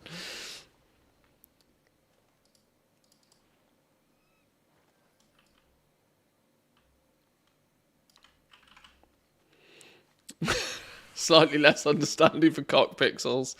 Yeah. Nice way to put it. Hey, it won't be too long and it'll be a flipping Twitch drop. And then everybody will get themselves some cock. I'd say that thing's probably got more chance of being a Twitch drop than the Spectral Tiger these days as well, to be honest. I think they'll use the chicken mount.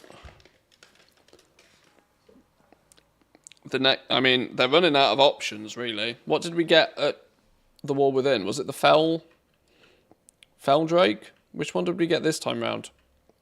We've had two, haven't we? We've had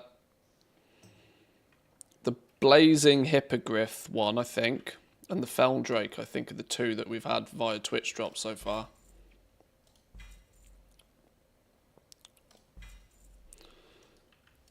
There's not many more prestigious TCG mounts that are left, really. The White Rhino and the Rocket are in the black market auction house anyway. They're unlikely to do those as Twitch drops. Or at least they're not going to be high on the list. At your service. Smooth sailing. Hurry back. Off with you then. Is that yours? Next time. Watch your step. Yeah, yeah.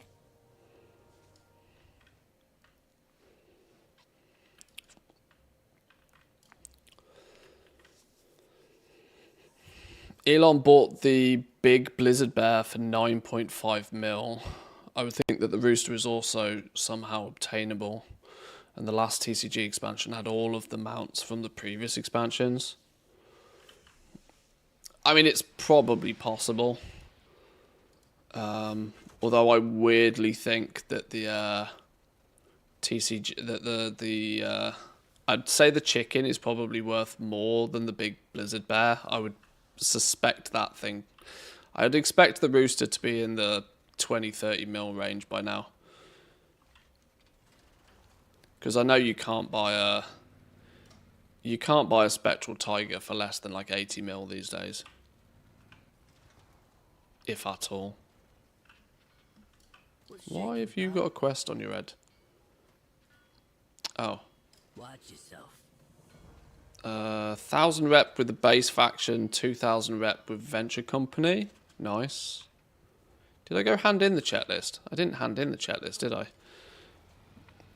Let me do that before I completely blank and forget to do it. And then maybe we can get killing some rares. Hey, there's loads of scrap ripe for the picking in the heaps. Go in there and grab some, will ya? Yeah, still only 500 rep for the checklists. Is it worth testing the bonus checklists? Means I have to do another checklist.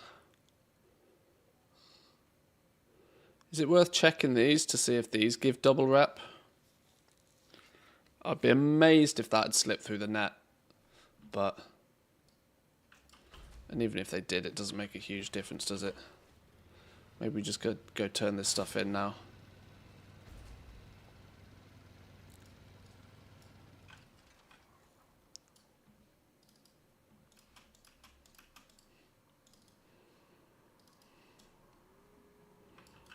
What you need. I'll be waiting. Won't find better. Come back for more. Won't find better.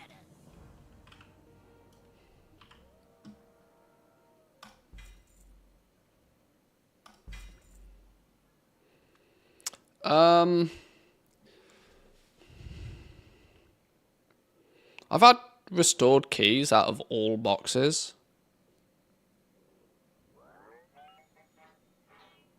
Today. I think that's 4 keys I've had out of boxes today. Were you not limited to 2 previously? Or was that just pieces of gear? Maybe that was just pieces of gear. Maybe every box gave you a key. Oh, my brain's just like noodle soup when it comes to the rules in this game these days.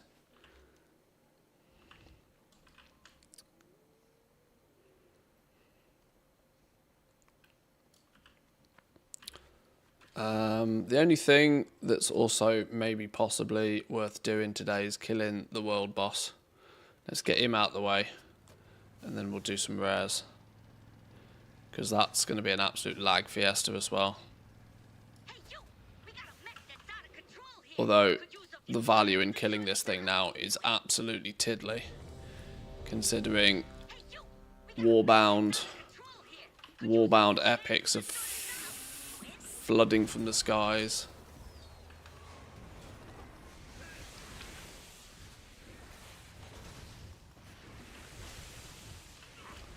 Oh my god. Don't die, don't die.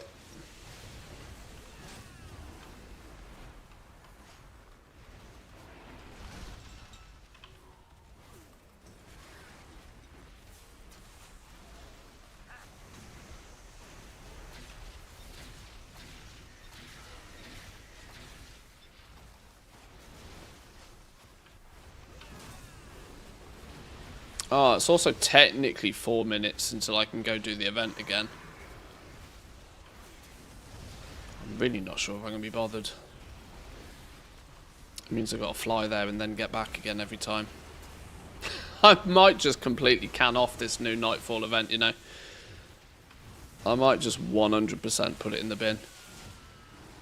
Far too much of a time commitment for not enough of a reward, in my opinion. And even rewards excluded, it's not fun, which breaks my rule 1.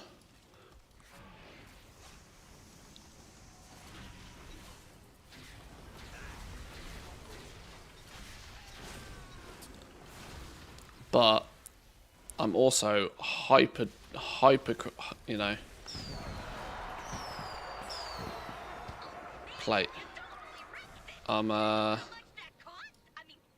I'm also a massive stinky hypocrite if I tell everybody this event is shit and then go and do it every hour and still grind out the rep, aren't I? Do I run the risk of being a massive stinky hypocrite? Mage privilege? Oh yeah, just portal places, I suppose. Alright, it's the first day. It's the first day. I should put effort in on the first day, right?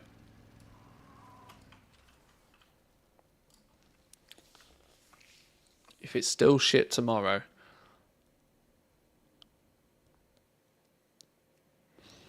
It's also in the worst zone. No teleports to get you there. You have to fly there. God forbid you go anywhere else. Yeah, from the city here as well. It's like a 3-minute flight path, I think, to get there. And annoyingly, it doesn't even get you all the way there. Yeah, estimated flight time 3 minutes 15. Look, and it doesn't even get you to exactly where you need to be. You then still need to haul ass and go that little bit further, yeah. Mages, start selling some portals. Warlocks, do some summons or something. I don't flipping know. There's got to be some hacks. Right, let me grab a drink, hang on.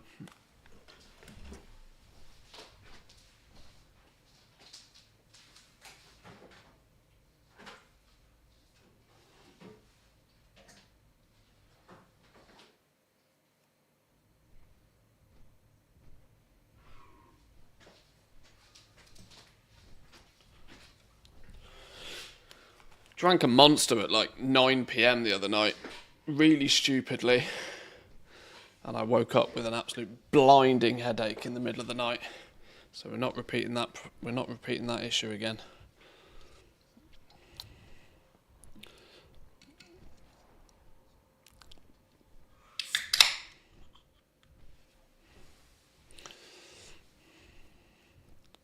Stick to beer instead.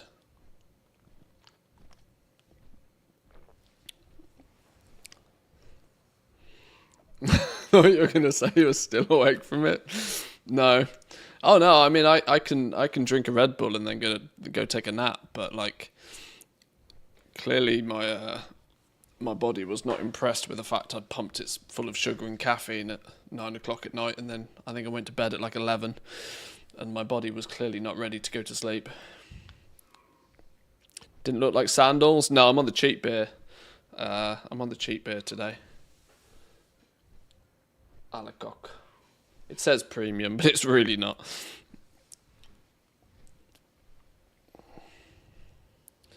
It was €5 cheaper for the crate in the store, so I was like, yep, I'm going to save myself €5. Lecoq. Yes, true.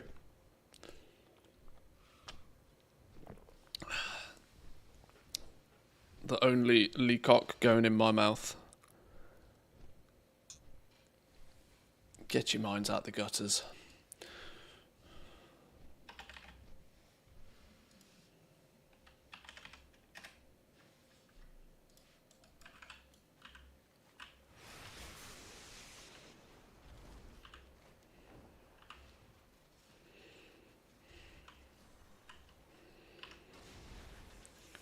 Yeah, it takes you a good 4 minutes, I'd say, to get from the capital city to this event.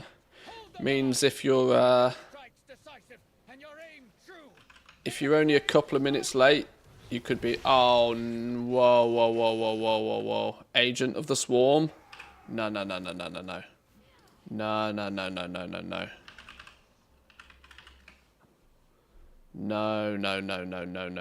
Give me some random ass realm.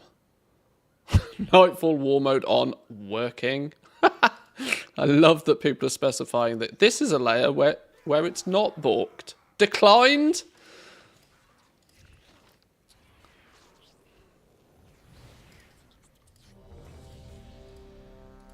A squadron of those noxious pests. There we go. Infested the battlefield. Get in there and squash them.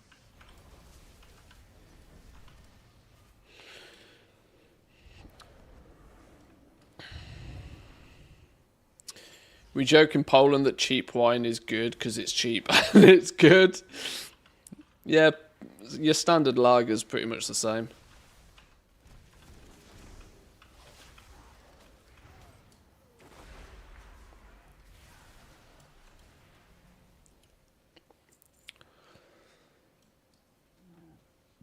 What's this, Nightfall? Well, it's a new on the hour, every hour, waste your life mini event thing that's been hyper balked all day, and even when it's not hyper balked, it's just pretty poor, generally speaking. It's another typical fill the bar, kill things, kill boss 10-minute event that nobody asked for. But they're going to steal everybody's attention for the next month or so with it by putting a 10-track renown with a couple of pets and mounts as bait. Am I sounding slightly negative about this? Yes. But it's because it's slightly shit. Nothing but honesty from me today. Is that the best warrior they can offer? Get in there and show them the strength of the flame. It's not slightly.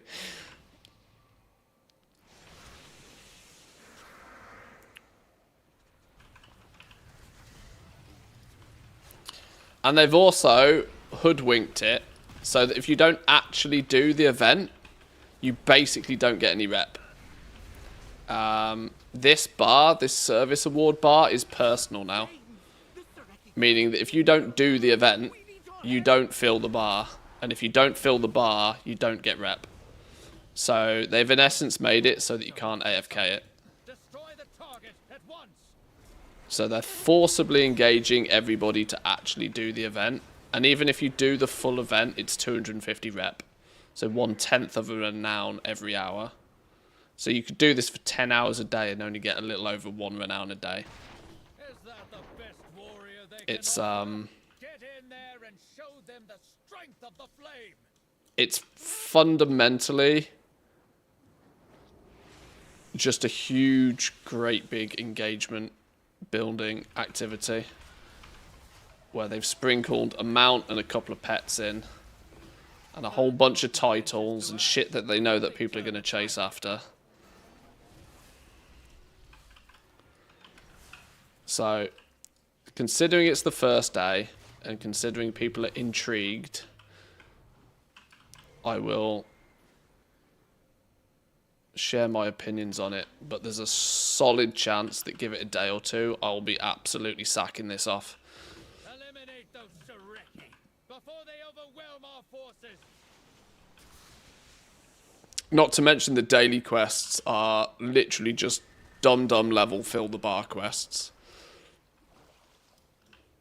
And they've incentivized you to do them on alts every day. So, yeah. I got 1250 doing all the quests and the events. Yeah. The only way to circumvent getting it done in a physically shorter period of time is to do it on alts at a reduced rate, which is going to be an ouch unless you happen to have lots of geared alts. The gear's decent from it. No denying the gear's decent for it. Like, veteran level epics are dropping from the skies.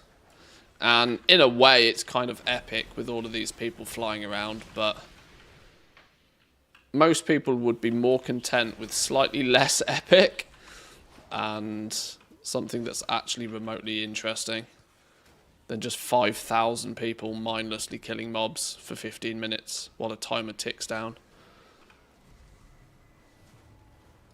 to try and forcibly fill a bar. It's the exact concept of gameplay we've asked not to have multiple times now.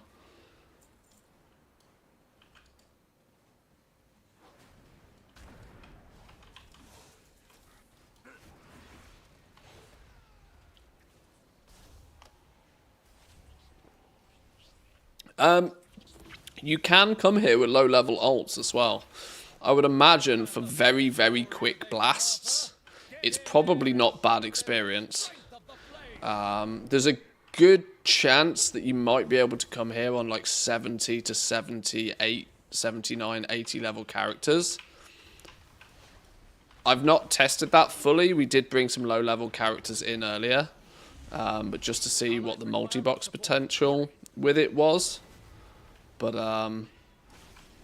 it might be that you can absolutely smash out XP. If every event is like this, where you've got literally 500 people running around, because everybody has to do it, it might be better for alts. You might even be able to get like half a level per event or something like that, which would make it quite competitive as just log out an alt. But you're then also not likely to get the rep, I don't think. So I don't know. It might be a play to do this on alts, not your main characters. Because on your alts, you still get the level 80 epics. So it's not like you're missing out there. But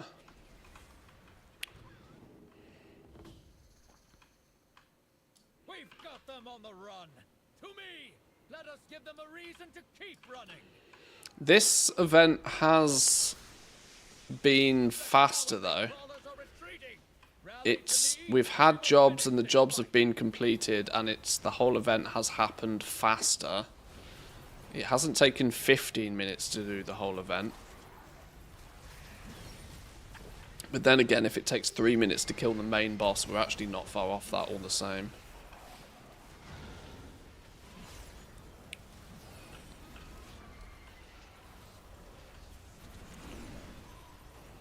We are the Flame's Radiance, defenders of Merodar, and today we hold!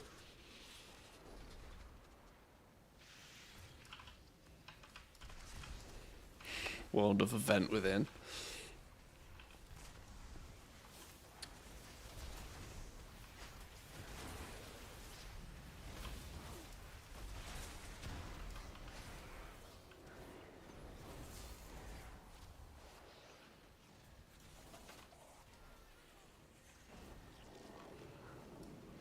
I mean, the amount of people here is actually quite impressive. I'm not gonna lie. From that perspective, it's kind of cool. I am absolutely not turning on name frames. Let's put it that way.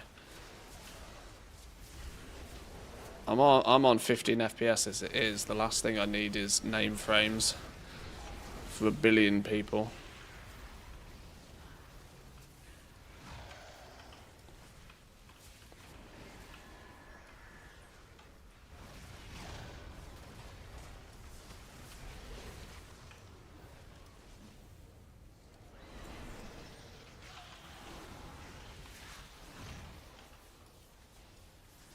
We are hardcore console gaming at 20 FPS right now, though.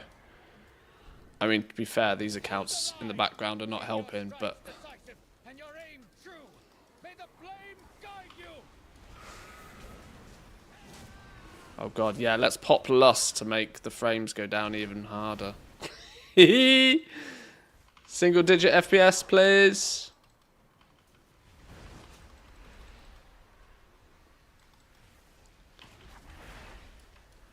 Oh, let me use the corgi goggles, hang on.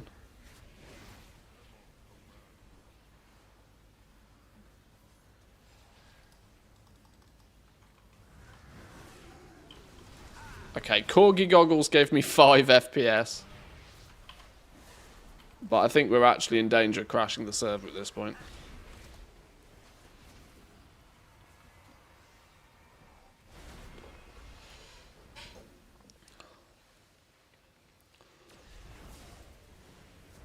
More dots. More dots. Holy shit. The bed. Maybe this. Elon, my man, welcome in. Good evening, good evening. Welcome in. Thank you very much for bringing both yourself and your friends. Hope you've had a fun patch day. Knowing you, you've probably been crafting a bunch of stuff. I hope crafting is better than this slideshow. Boys and girls, if you're not already, make sure you go check out Elon. He's significantly more actually gold making-esque than I am these days, in terms of the fact he actually makes gold. Knows his shit about the professions as well, so make sure you give him a follow if you haven't already.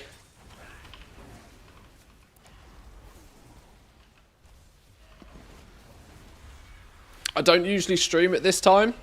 For anybody new around here, this is kind of like a bit of a bonus Wednesday evening stream. They happen occasionally, especially if it's a patch day.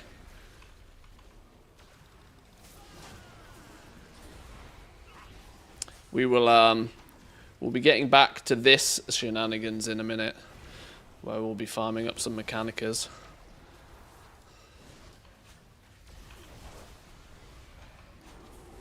I got hit with... Oh, you raided in and got hit with an ad? Surely that's illegal, Twitch. Twitch should not be doing that.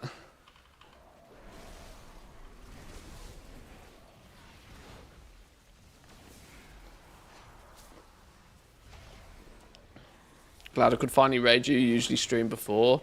Yeah, I'm very rarely actually streaming in the evenings. So, I appreciate it. Thank you very much. Okay. Our chest didn't get any further than 51, so we clearly didn't get credit for killing it, which is weird.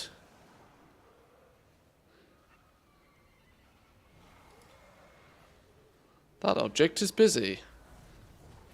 That's a big ring, though, for an alt.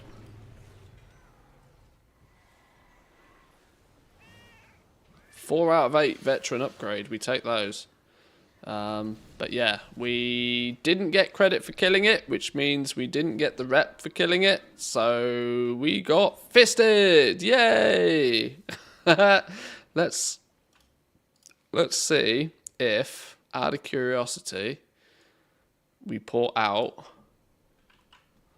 Oh, that's interesting. We left the group and it kept us on the same shard. That doesn't usually happen. I was expecting to be ported back to Draenor and see a different version of the event running. Maybe not. Alright, well, we'll open that. A Rathi Camper's knife? a Pokeboy.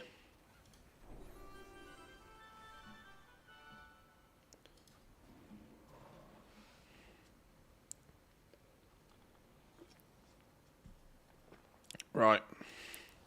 Back to some sense of civilization then. Let's get back into the Undermine. We got rares spawning, so I need to get there double time. Let's make sure we group up with everybody. And let's get those Mechanicas farmed.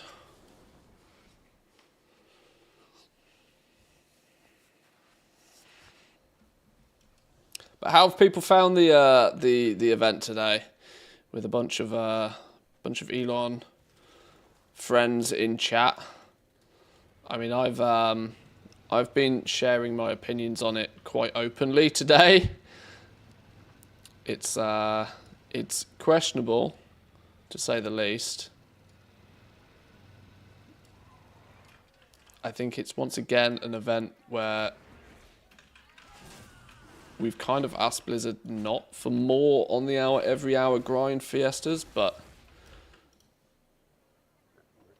buggy. Yeah, I can agree with you on that one. 100% agree on the whole buggy situation. No questions about that at all. Weirdly, like, all aspects of the game seem to have been slightly buggy. I don't know what they did from one patch to another, but they must have changed quite a lot of internal coding, because all sorts of random stuff was breaking. Now, I know it's kind of the, what do you call it? It's kind of like the butterfly effect, isn't it? You change a piece of code over here, and it breaks something down here, and you're like, sure.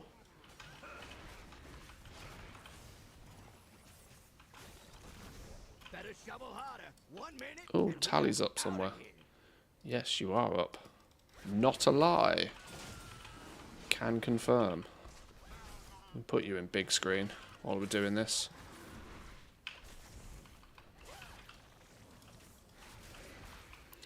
I'm my day one conclusion for this is that I am most likely going to sack it off in a couple of days. Most likely going to be like, you know what? Nah, not happening. Hey, whoa, what's going on here?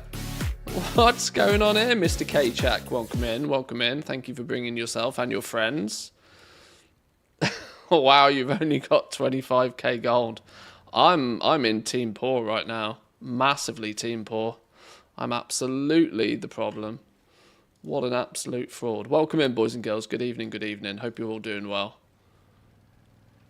We are, you've come from something that probably looks a lot like this, so hopefully you'll feel at home. The classics in development, you change the text to display it in caps, and then suddenly the sun is upside down. Exactly, yeah. So something's clearly going to have, Spaghetti Code is going to do Spaghetti Code things for sure. Only 5? Yeah, we've only got 5 accounts on the go right now. We're part-timers these days. Nothing like the Shadowlands Legendary days. We're part-timers these days. But welcome in, K-Chak, and I'm very aware that you're probably going to bed almost straight away, I would imagine.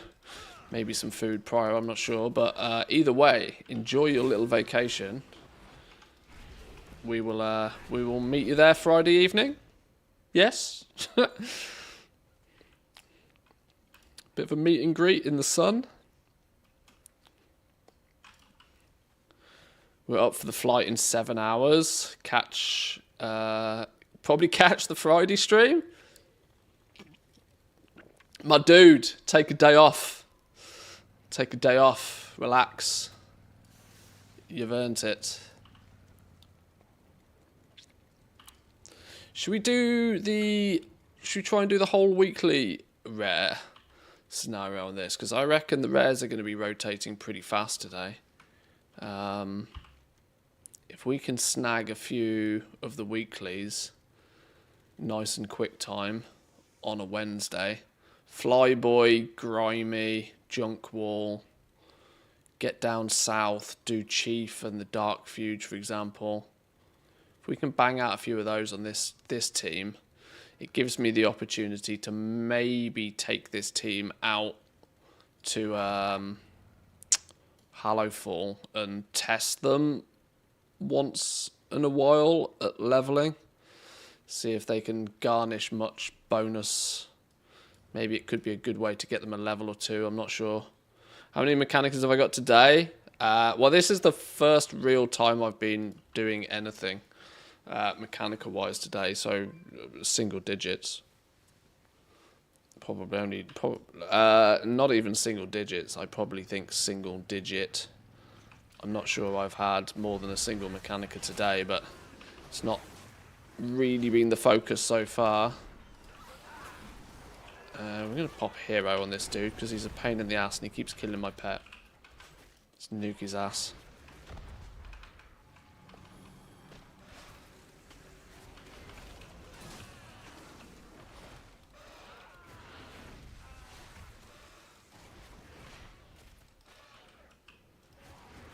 Okay, he got absolutely annihilated. The rares are not giving... Oh, because the rares give rep with the cartels of Undermine, not the sub-factions. It's only the sub-factions that have gained the boost. Which is confusing and will confuse me repeatedly.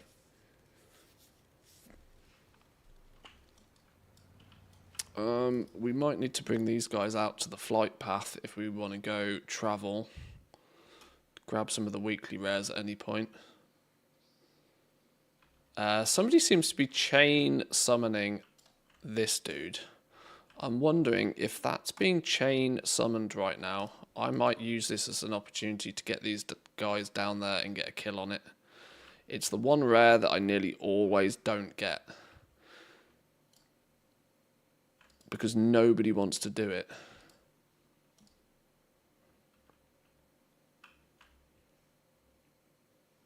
Anybody else having issues opening the CurseForge site?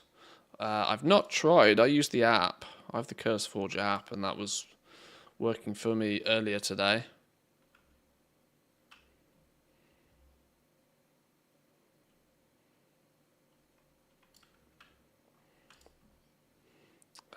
If they lot make their way down there, let's see what the situation is with this rare. Oh, okay, he's actually dead. Am I going to haul everybody down here and then they're going to stop summoning it? I've seen this dude summoned about 4 times in the last hour. You watch, now that I bring a bunch of toons down into the general vicinity, they won't summon it ever again. Do I have the Dark Fuge potion-y thingies? Not on me. Let me grab a few of those because I'm going to need them.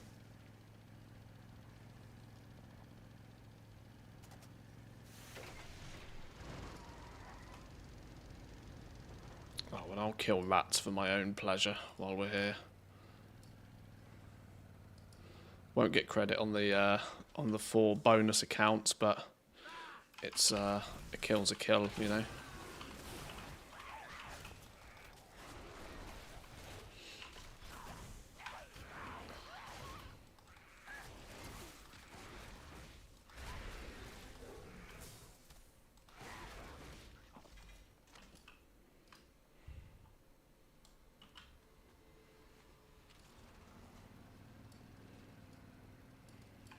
Is this the... Oh, I'm going to have to kill these. Otherwise that'll lock me in combat and I can't get back out again. You're dead.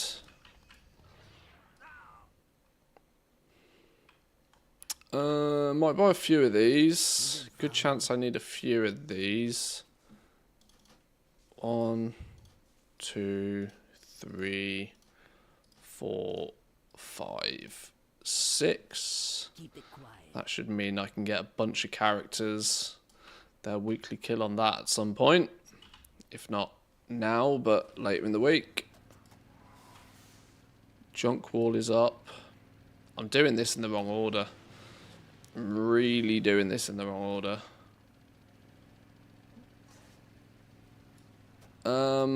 I was really hoping somebody had summoned this again now. That's thrown me. Do we just abandon that idea temporarily and do things normally? That might be safer. That might be safer. We start up north. We start right up north because Flyboy is on a longer spawn time, but is absolutely definitely worth the kill. I've missed a nitro kill in doing this as well. Just be warned, the scum will fight back.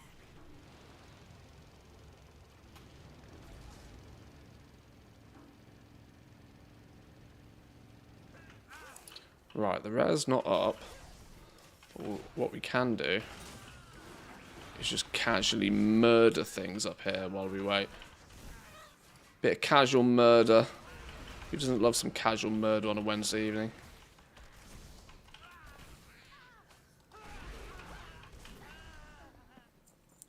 These guys get experience for it at least. Right, Flyboy probably shouldn't take too long to spawn. There's a dumpster over here and all.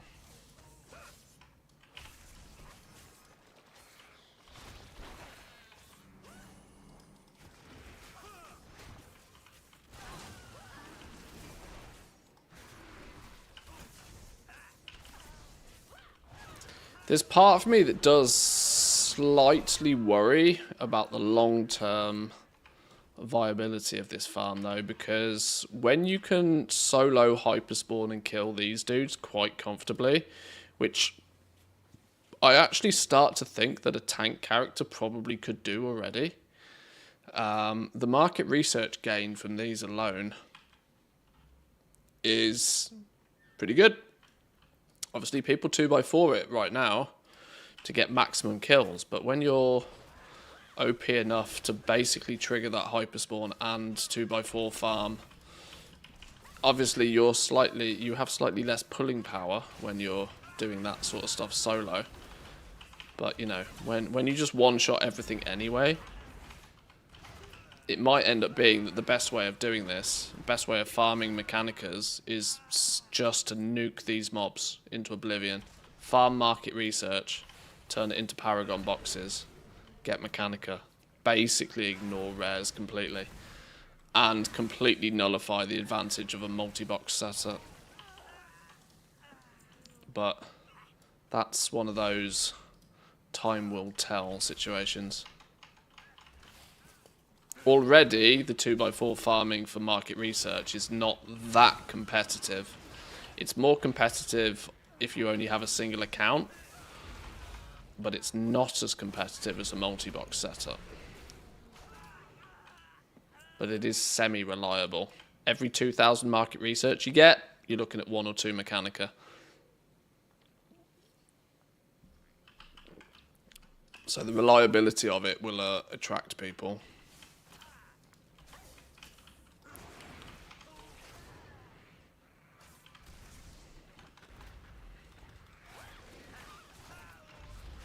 It's just whether solo you'll be able to kill enough and trigger the hyperspawn enough and tag enough to actually make it worthwhile.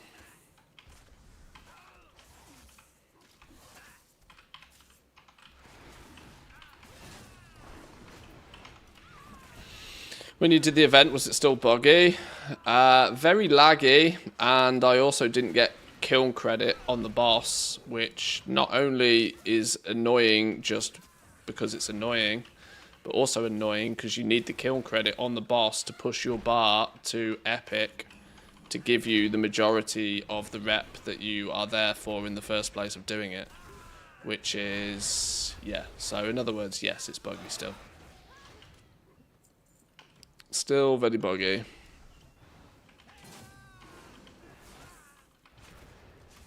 Is this the new cloth farm? This is a cloth. I think these dudes drop cloth. It was a cloth farm, and I think they might have taken the cloth off these mobs. I think this was one that got very quickly nerfed. But people still 2x4 farm out here for the market research anyway. For the Dark Fuge rep. Whether you're just after the rep or whether you want the Paragon boxes for the mount or the Mechanica. There's a few reasons to still be nuking these fellas into the ground.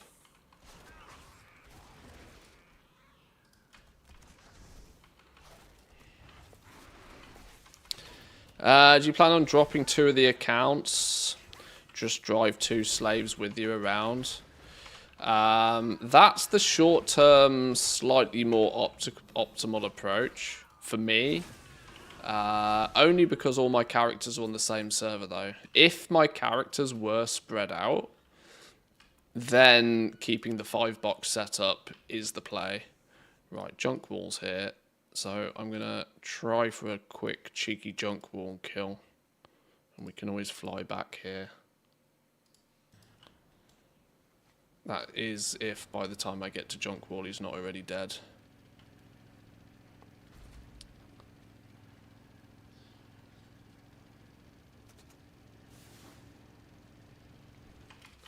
He's at least being pulled.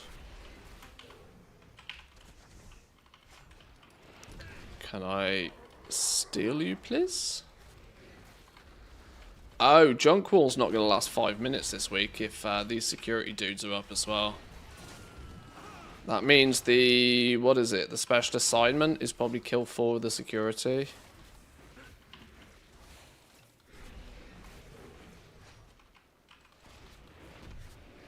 Oh, ouch, that hurts.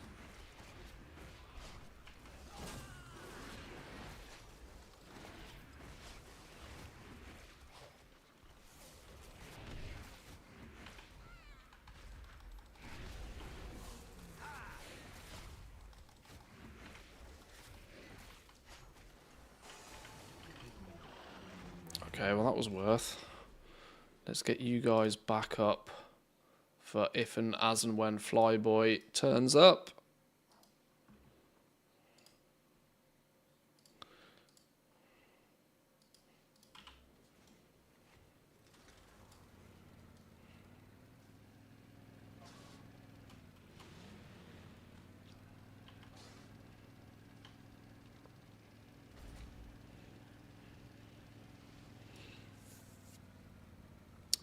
When it comes to material farms in general, though, I have a rough understanding of what's going on.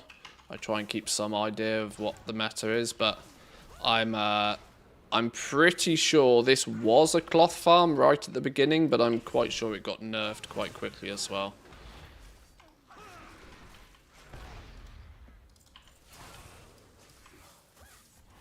I do so little farming myself that I'm often a little bit out the loop of what is the absolute meta.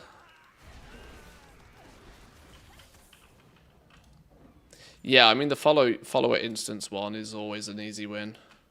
That's worked for a while and probably still will be somewhat reliable.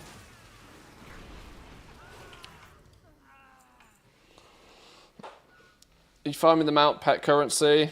Also, do you stream on YouTube? Yes, we multi-stream to both. We're here on both Twitch and YouTube. And yes, we're after the Mechanicas right now predominantly.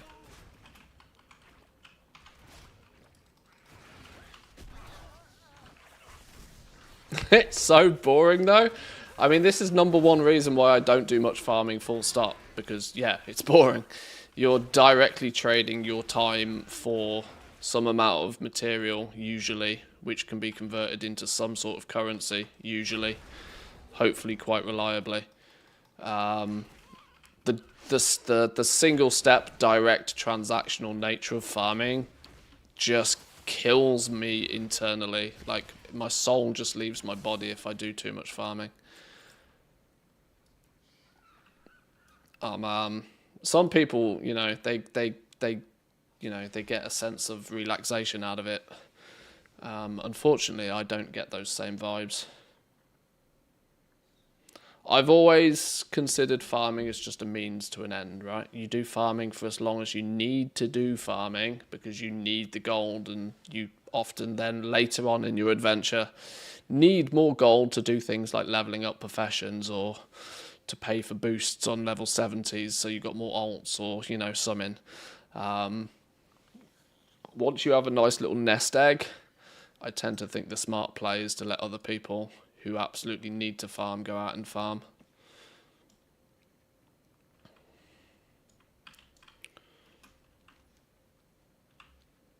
There are times though where farming is still, I mean, this is arguably farming, right, in a way. Like I'm farming the rares, I'm farming the mechanicas, but it's kind of it feels slightly different.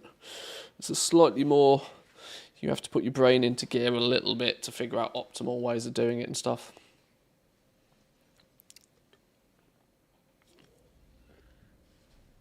No mount from the Bilgewater Paragon box, only 2 Mechanica. I mean, only 2 Mechanica. That's still like the equivalent of a couple of 100,000 gold. Can't really argue that for a Paragon box, honestly. When the byproduct is worth crazy money. Right, we're still waiting on Flyboy, so let's just nuke a few more of these while we wait. These guys get rep while we do this, so... Not rep, sorry. I've been talking about rep far too much today. They get experience. Albeit not much, but, you know, every little helps. I'm getting market research from it at the same time. Use your time wisely.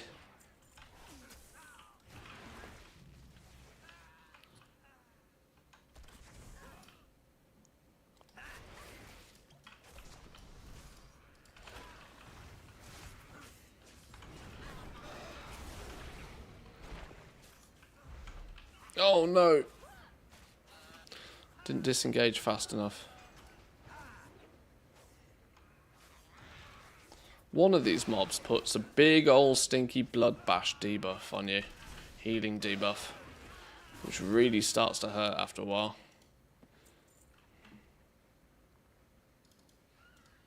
Don't know why I'm not full screening while I do this.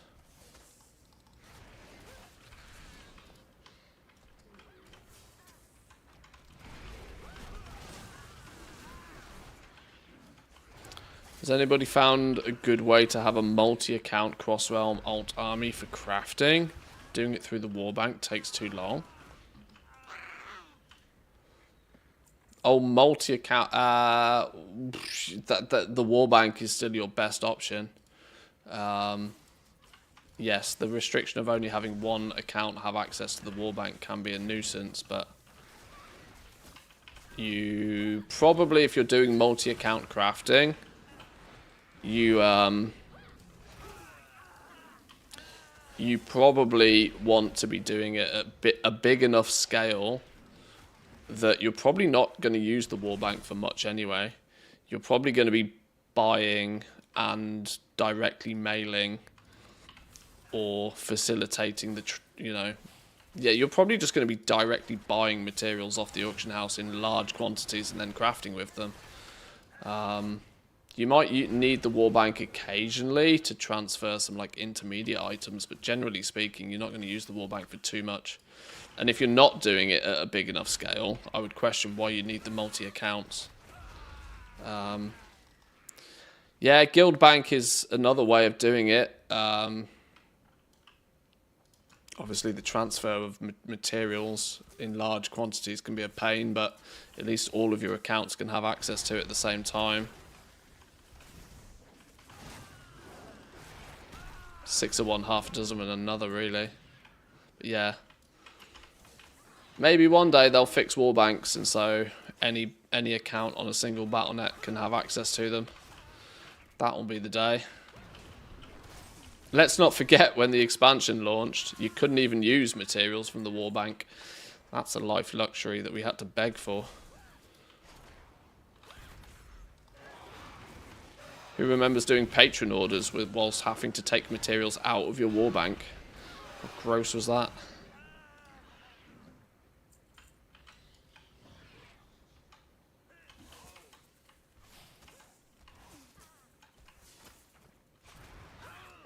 Where the hell's Flyboy? Parked my dudes up here in the hope that Flyboy would spawn nice and quick. Now I don't mind killing these for market research, but I'd rather be doing more than this. I'd love a checklist that gives something other than gold. You do checklists for rep anyway. The gold is, or the rewards from the checklist, don't matter. It's the 500 rep you're after, or at least when I do it. In fact, the only reason I do it is for the rep. I mean, yeah, something else would be nice. I kind of see your point, though.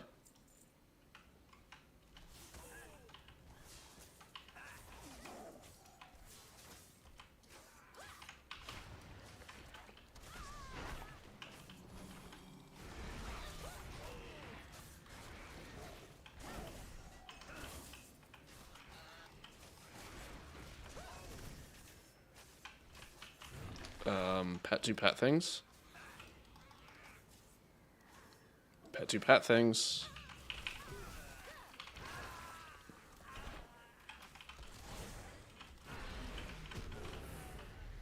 Oof. Spicy. Can the rare not spawn now? I've put myself in a bit of an awkward position where I have like no health.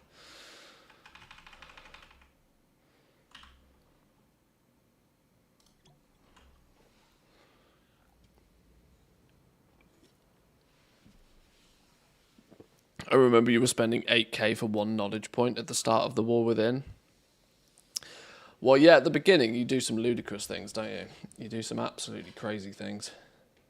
Have you heard about them health pots? They're not even on my bars, mate. Don't keep those things lying around. That's crazy talk. Although I have magically acquired quite a few Cave Dwellers Delights from clearly doing a bunch of delves.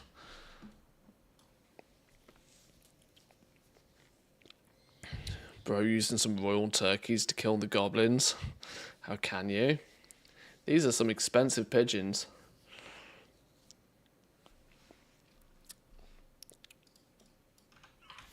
These are some real fancy pigeons. That said, if they weren't so fancy, I would probably swap them back out for something more useful. I kind of quite like the bomb pets that were added. The bomb pets look kind of cool. But I spent 500k on these stupid pigeons, so I feel as if I've got to get my money's worth out of them for a while. Before we trade them in and forget about them. Need a part exchange on my pigeons.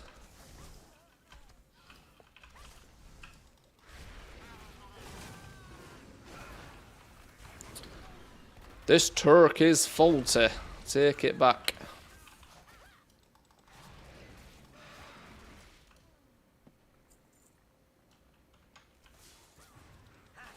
Where the flippin' hell's Flyboy?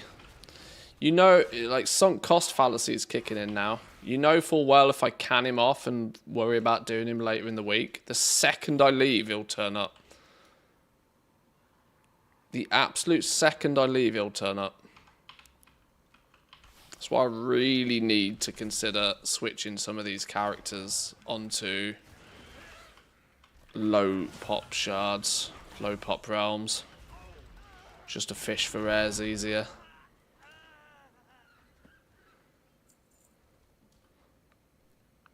I do have a bunch of... Oh, there's cheap shit in the store, isn't there? Are the services on cheap? Are they doing cheap services? Hang on, let's stand somewhere where I'm not going to die while I look at this. Because if I can get a bumper pack of cheap character transfers, it might actually be worthwhile.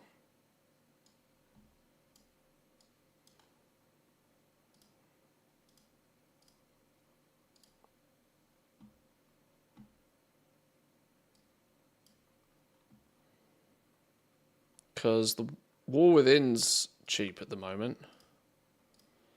Are any of the game services on the cheap? No. Obviously they're cheap if you buy them in multi-packs. 6 for $80.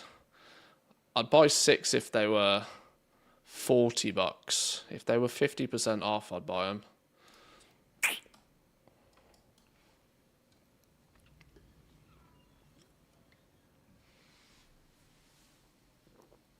It's cheaper just to get new level 70s leveled.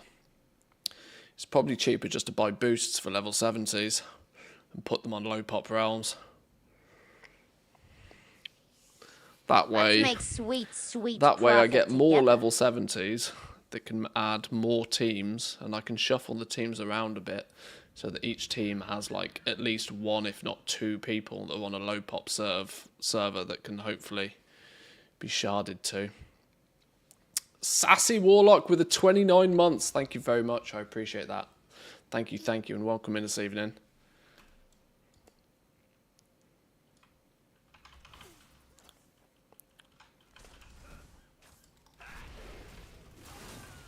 But before I spend too much more on this little operation, because let's not forget I upgraded 3 accounts to the War Within and added 3 additional months of game time onto each account. I kind of want to get that, you know, I kind of want the operation to pay for itself first before I consider getting more level 70s or doing character transfers. Yeah, I mean, the upcoming Legion Remix might be the play. With this in mind, if Legion Remix does offer anything real juicy like Mop Remix did, I will certainly consider doing a touch more of it than I did for Mop Remix.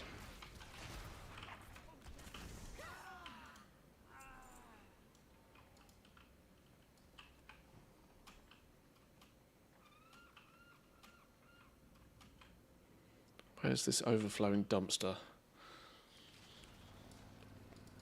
Picking up a dumpster is like killing a rare. So you should never not loot a dumpster.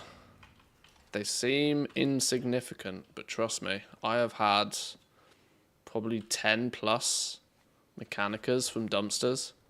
Their drop rate is quite poor, but, you know, any chance is a chance, you know?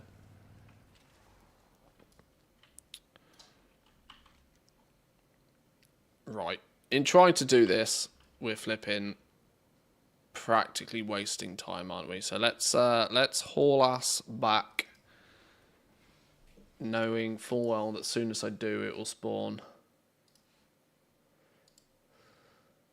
Let's make sure we have at the very least got the hotel rares killed. We can cycle through teams. We can do some of the weekly stuff later. Do some of that more off stream.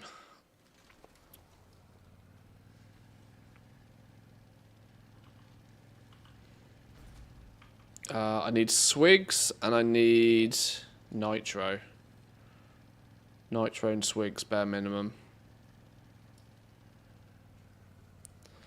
They'll 100% nerf the boosting stuff for Legion. It wasn't really intended to be the way that it was for MOP. I half agree. One of the reasons I didn't go big on it for Mr. Pandaria Remix was, I'm going to be brutally honest, I thought very much the same from the word go. I thought this was something that slipped through the net that they were going to quickly hotfix out.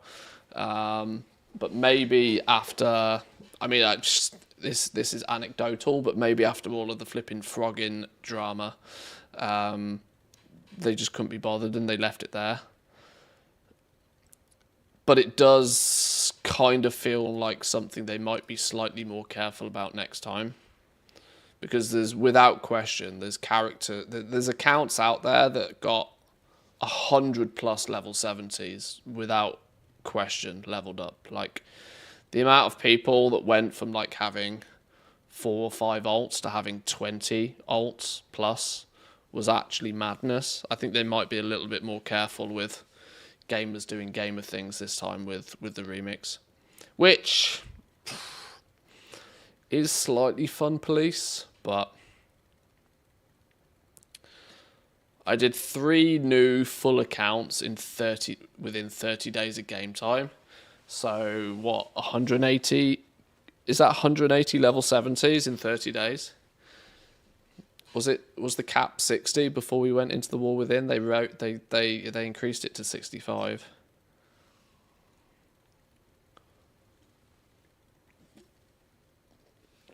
And all of that in about 60 hours, yeah. It was complicated to nerf it while it was still going on. But for something that was a limited event, but I'd put real money on it not being like that for Legion. I half agree with you. And it's only half agree with you because I thought they were going to nerf it the first time round.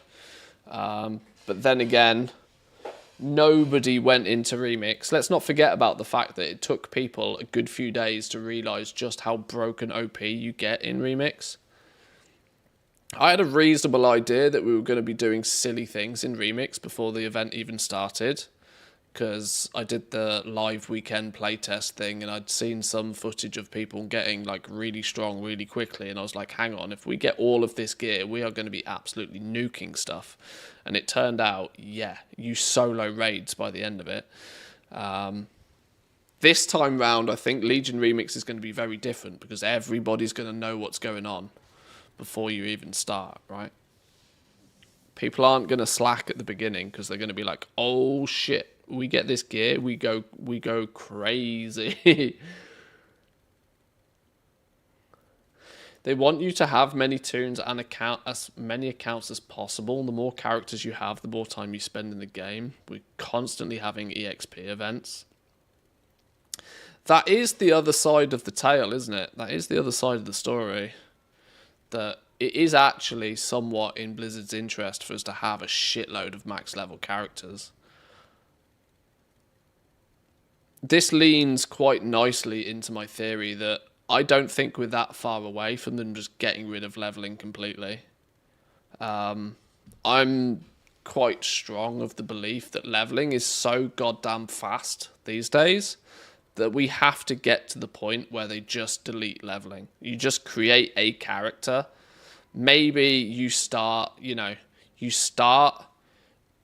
at the beginning of the new expansion, whatever the current expansion is, and you level through. I almost might think that they then just remove the ability for you to have just the base game. They just have, the expansion. Your subscription buys you access to the game. You either have the subscription or you don't. I know it sounds weird, but the fact that you can get from level 1 to level 80 in a few hours these days, there's no point to it. Why? It doesn't teach you anything. You don't learn anything about the game. It's just busy work. And it's busy work that probably means that I couldn't put a number on it, but I would say a good amount of brand new players to the game. Like, literally brand new. People who, are WoW virgins who are brand new to the game. I bet they don't even make max level. Because they're like... In Dragonflight, for example, you would buy the game and your first 5 or 6 hours of playing the game, you're like, well, I'm not even in Dragonflight. What the fuck is going on here? Like, why am I having to play last year's version of the game to get to this year's version of the game? I bet their churn rate on new, actually brand new characters is gross. And one of the ways for them to fix their new player retention is to just get rid of this unnecessary leveling.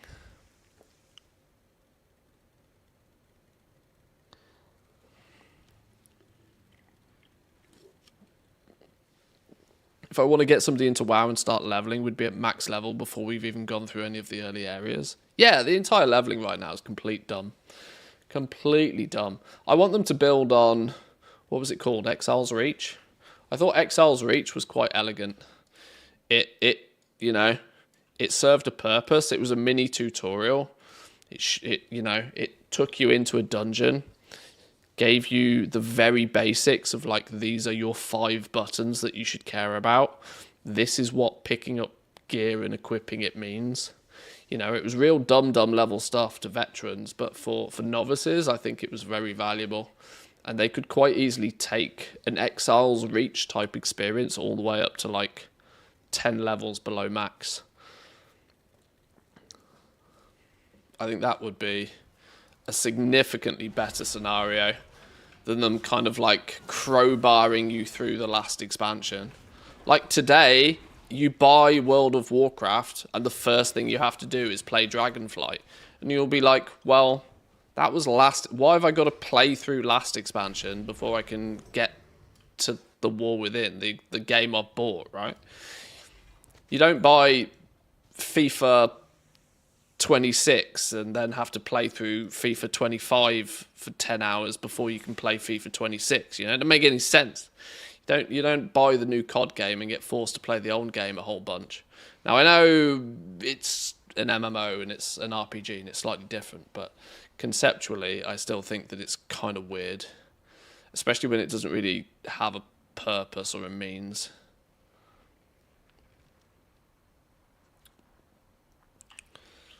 Right, let's go Camp Nitro, because he's the last one that we actually need today.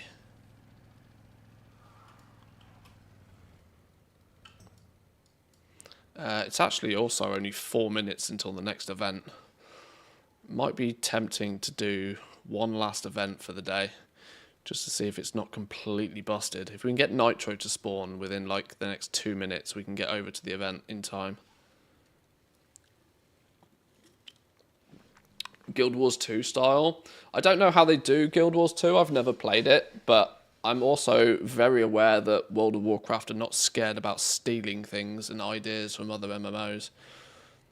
Oh, the whole no level thing. I mean, ultimately, we have this these days, right? We all live in a game where item level is king, for the most part. Like, we don't need a character level as well. Fucking Flyboy. Fuck, stupid son of a bitch, stinky asshat Flyboy. Right, haul ass up there. Go. Go. Go, go, gadget, go. Sorry, we should keep things PG friendly. No, what am I talking about? It's monthly after dark. It's not PG friendly anymore.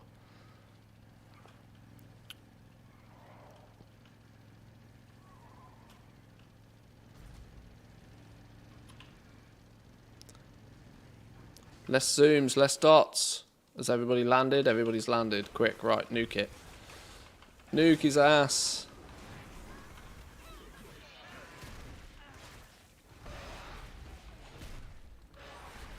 Beautiful. Now you can go back.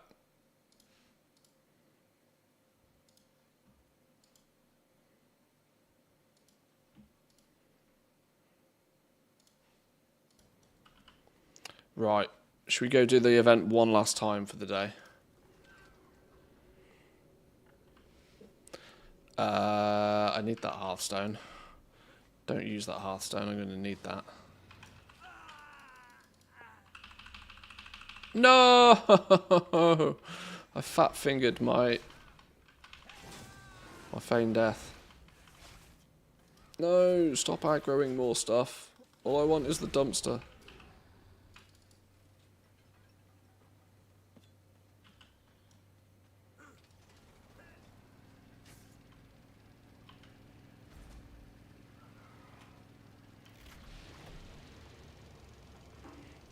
Right, takes about 3 minutes to fly over to the event. So let's see if we can get there without losing too much of the event time. We weirdly need every second in order to make sure that we get the box thing. You want Draenor? The event's been buggy for me there all day.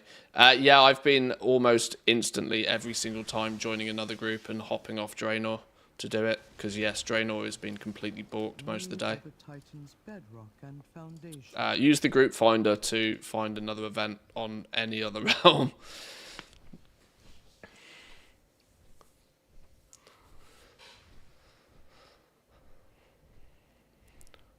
All the players who complain on whatever site about how retail is too complicated regarding rotations, etc., are saying that because they use leveling boost. I would say that World of Warcraft is unnecessarily complex these days, generally speaking. When if you do a comparison against others, I would say that there are far too many buttons, far too much reliance on you using not only some simplistic keybinds, but also like active use of modifier keybinds as well. I can see there being, you know, value in using like 10 keybinds, but some classes just get ridiculous.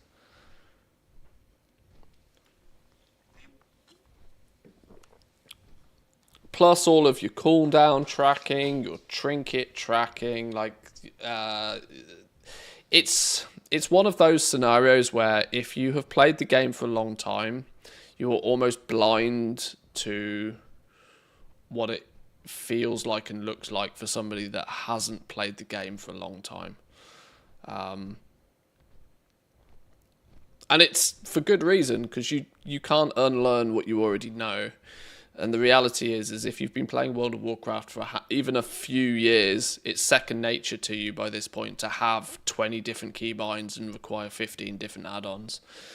But that creates a barrier to entry for people, for brand new players, that's impossible to get over for some. And it seems like such an unnecessary barrier to have when other games have clearly found ways and means around making the game fun, making the game enjoyable, allowing you to go on an adventure and differentiate yourself from others, but without the need for 12 different programs, 15 different monitors, daily news websites to keep up with the latest and greatest. You know, the ceiling's very high in retail. And I think there is definitely something to be said for just how many people who were retail for life and now live in Classic again. They were retail for life and now they're back playing Classic and basically don't touch retail. And generally, like Classic seems to be as popular, if not more popular, than retail these days. We don't get numbers. We can't confirm or deny these sorts of things, but just general feeling. Now, I know Twitch viewership and YouTube content and stuff is not the greatest of metrics for this.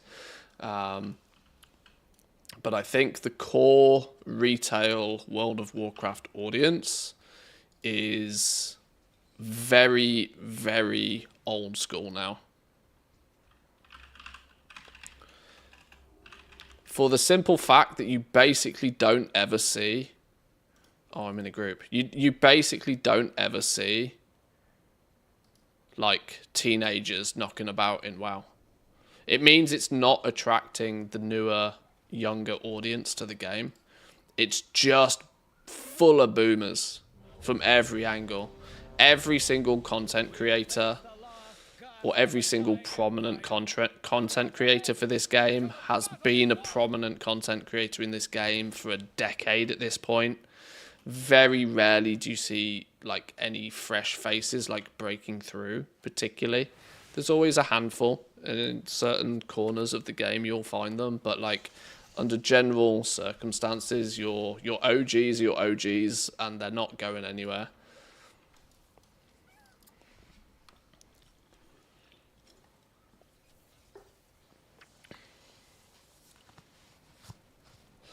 Going to be 35 soon. I remember raiding Molten Core back in the day. Yeah, exactly. Like there's people that have been around this game for literally 2 decades at this point.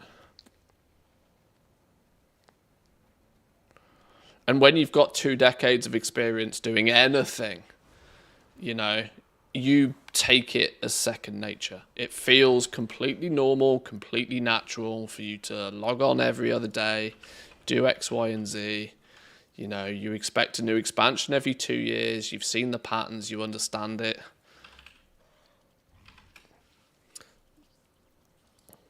But if you were to pick up a brand new MMO that you've never ever touched, if you go play Final Fantasy XIV or you pick up Guild Wars or you do Elder Scrolls Online or something. Like, whatever you choose, if you go pick up another MMO that you've never touched and never really paid any attention to, and try to become a master at that game quickly, it's probably much easier than what it would be if you tried to do the same in retail WoW. You imagine trying to become a pro at this game in 2025. It's probably not easy. In what sense is the Nightfall event broken? It's 50-50 whether the event even works on your server, whether it even starts. Even if it starts, things like your service award seems to be very... Sometimes it works, sometimes it doesn't. We're 5 minutes into the hour right now. I'm on a shard where it's clearly not doing its thing properly. It's asking me to kill a champion that doesn't exist. This is a bugged shard. It gets locked in certain stages of it. So much so that I'm going to leave this group to try and find one where something is happening. Even if you find a shard where it does seem to happen, you can kill the end boss and then not get credit for killing the end boss, which can be mighty annoying if it's the first time you're doing it, because you've got quests that require you to complete it to hand the quests in. If you're a streamer, you might be lucky and you might find somebody that randomly sends you an invite to a server that might be working. It runs at 15 FPS even if you do find a shard. 15 FPS if you run a monster of a gaming PC, by the way.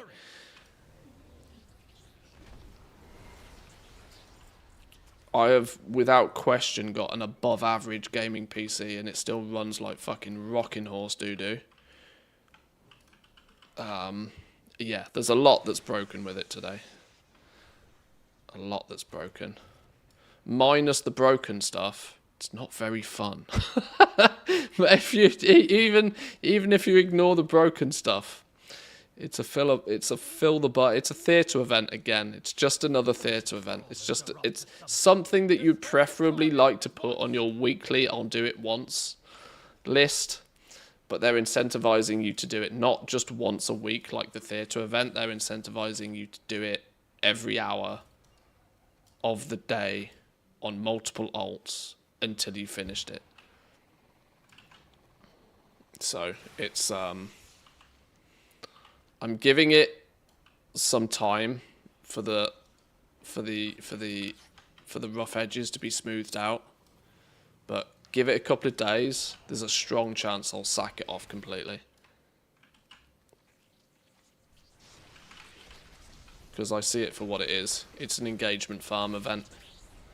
A real big stinky engagement farm event. Coupled with some nice alt catch-up, I suppose. If you've got lots of alts that could do with some gear, you get absolutely flooded with like 620, 630 veteran gear by doing this event a bunch. So that's at least one perk to it, maybe. It's kind of fits nicely with the Winds of Mysterious Fortune leveling thing. If you do level some new, fresh level 80s, you can kind of use this event to slingshot your gearing quite nicely, but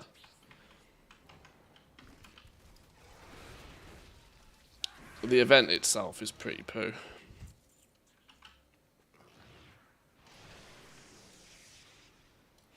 Do you know if you do it on alts to get experience and get the XP buff pots? I brought some level 71 alts over here earlier. Not really to test the not really so much to test how useful it was for those characters, but yes, I did get some of the goodie bags, the mysterious fortune bags or whatever they're called. I didn't get any XP pots out of them, and I did get a little bit of experience. That requires a little bit more testing, maybe. I've got plenty of level 70 to 80 characters, so we can definitely test some stuff out. If, for example, you can get half a bar of experience in 15 minutes, it might not be bad with some rested experience to like log on a toon, do the event on that toon, log them off again, sort of thing. Just leave them at the zone.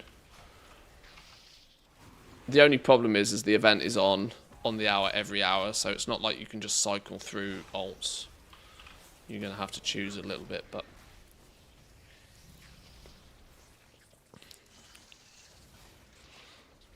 I wouldn't say retail is hard, especially since some add-ons literally guide you through a raid or something. The game is outright boring and repetitive. The difficulty is on the do the same activity 500 times and you'll be better. I don't think this game is easy.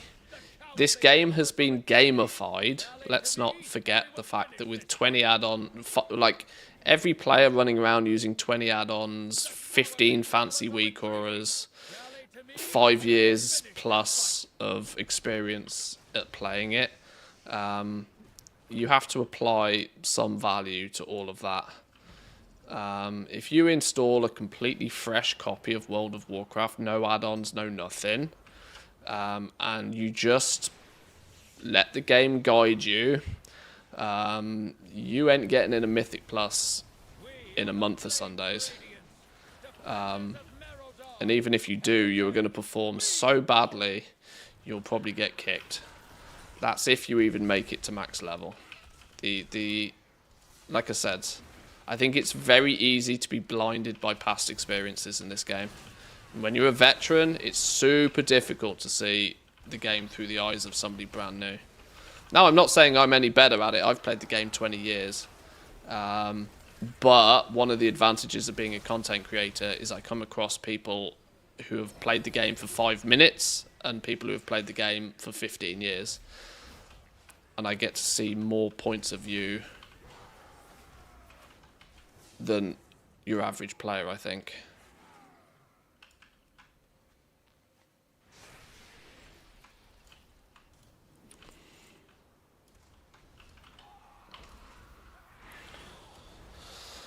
I tried some weak auras and add-ons that are supposed to help me, but I just end up removing most of them. Wasn't able to track my buttons, mechanics, and so on. Yeah, I mean, even I, to this day, somebody who's played the game for 20 years and has mained a hunter for like 15 of those years, I still use Hekeely just so I can switch my brain off and at least play to a moderate level. Now, I know that's kind of what, like, muscle memory's meant to do for you. But then, you know, a patch will turn up and they'll switch a bunch of abilities around or change them. And if, you know, if you're not so keeping up with every single micro-managed change, just as you learn your DPS rotation, they switch things up so that you have to learn it all again, or they add buttons in or something. So this is why I still, to this day, use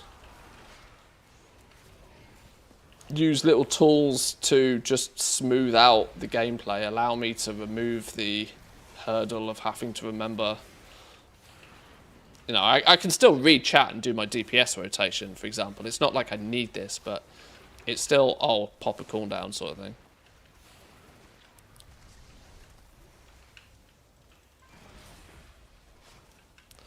I agree it's not hard, but it's definitely annoying and tedious to get into. If you're a new player, I don't feel like going through 20 menus and doing research on talents, etc.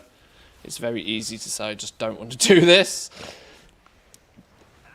And that's partly my biggest reason why I think leveling's dumb, because it's not teaching you particularly anything. As soon as you step out of Exile's Reach, and for reference, as a brand new character, if you install a fresh version of World of Warcraft, you are forcibly sent through the Dragon Isles.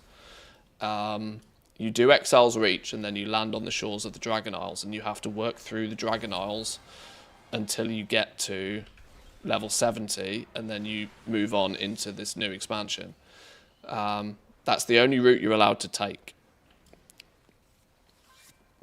Now, the Dragon Isles is absolutely a better expansion for that, because it's one of the newest and most up-to-date ones, and does kind of hold your hand a little bit more.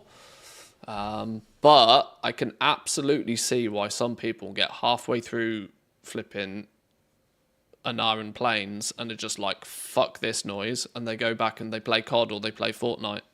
You know? They go back and they play a game that they can pick up and just play, that doesn't ask them to spend 8 hours of their life doing something menial before they can do the thing that they've just paid $50 to do.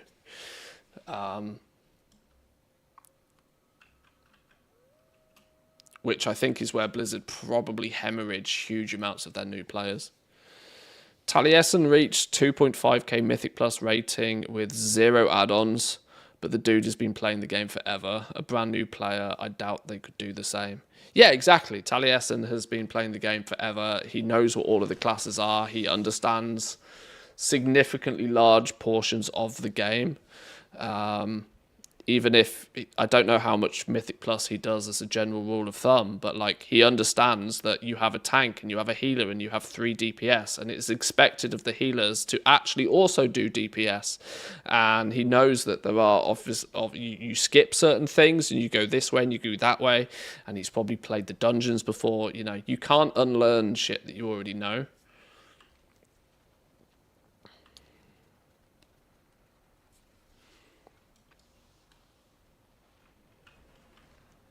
So whilst those things are possible, he's by no means your average Joe. That's the thing. Which is why it's a cool little it can be a cool little experiment, but you can't attach much value to it, I don't think. Right, let's get back into the Undermine. Are these dudes logged off yet? No. Who do I still need with these? Swigs. Have I still not killed Swigs on these fellas? No, I have killed Swigs. It's Nitro I need, isn't it?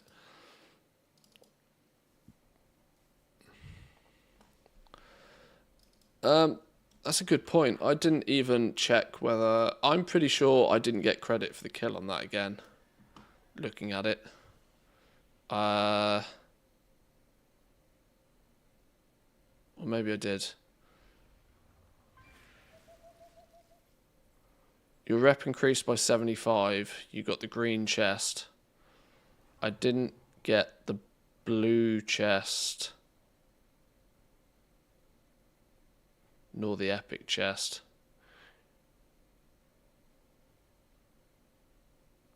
Yeah, I don't think I got rep. I don't think I got credit for the boss kill there again.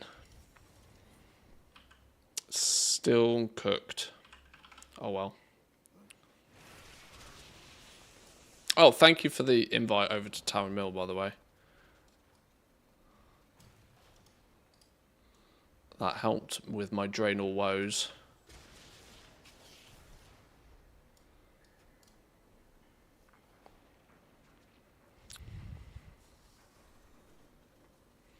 Yeah, I could loot the boss. Looting the boss is different to getting credit for killing the boss.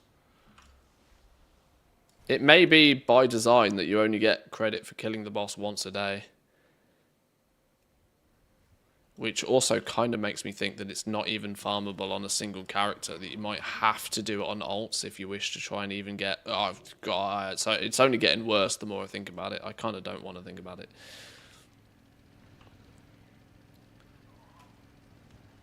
Ooh, is Nitro just here? Nitro's just here. That's handy. Are these guys still alive and awake?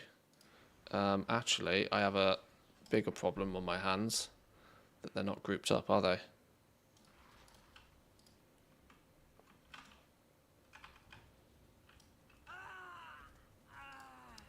I need to get out of combat.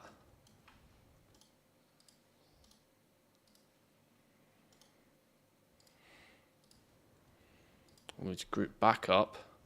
And in the time it took me to do that, flipping Nitro's dead. Oh, that's just been my luck today. I get the rare. I mean, I got the tag on it. My bonus dudes didn't, though. We can sack off a Nitro kill. It's fine.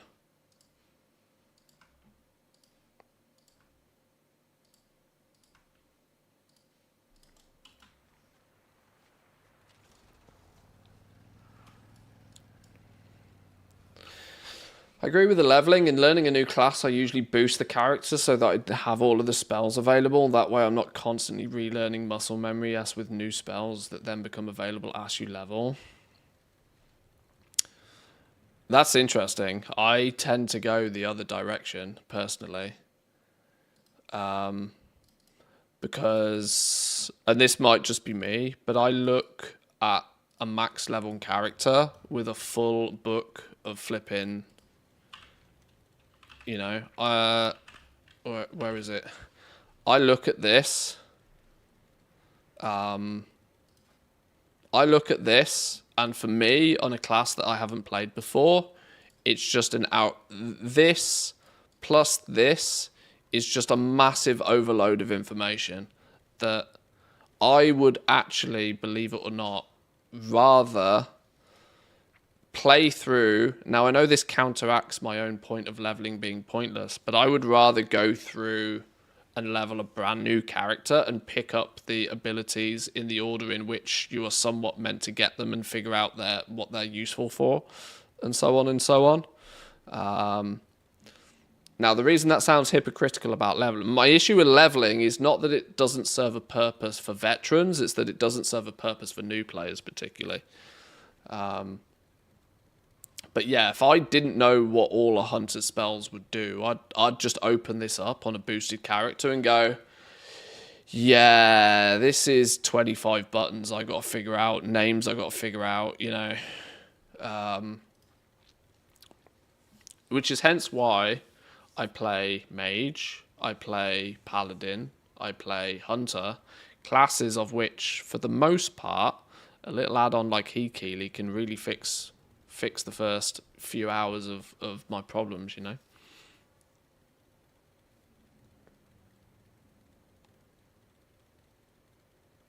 Chance of burrowing rapidity while I was killing those bugs. Nice 100k. GG, go on. That's a big grats. Get it sold fast though. Because if you got one, it means others are getting them. Get it sold fast. Isn't Demon Hunter the easiest to play, really? I don't know. I mean, BM is always hard memed as one of the easiest to play. I mean, it's fundamentally 2 buttons.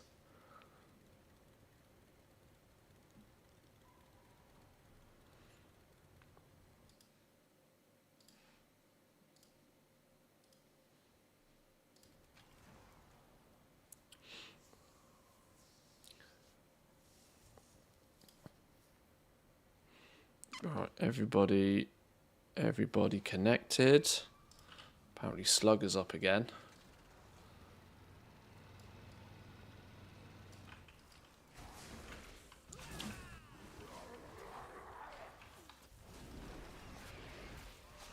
Oh, this mage was waiting for somebody to aggro him.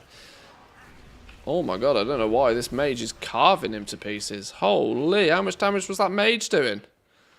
I thought I was doing a lot. That mage was flying. Is Arcane at the point where it does silly things again? Arcane usually goes through this phase at some point in most expansions where it just goes and stuff dies.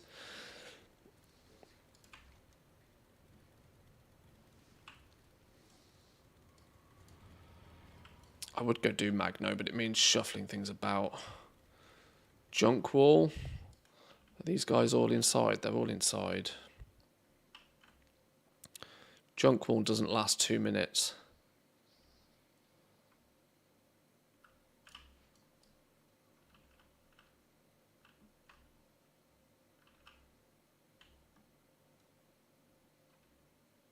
Yes, it got buffed.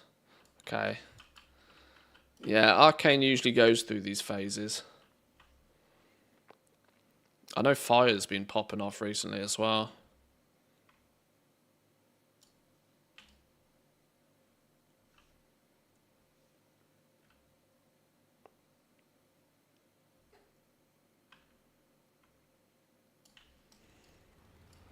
I can go see if Junk Wall has been aggroed at least.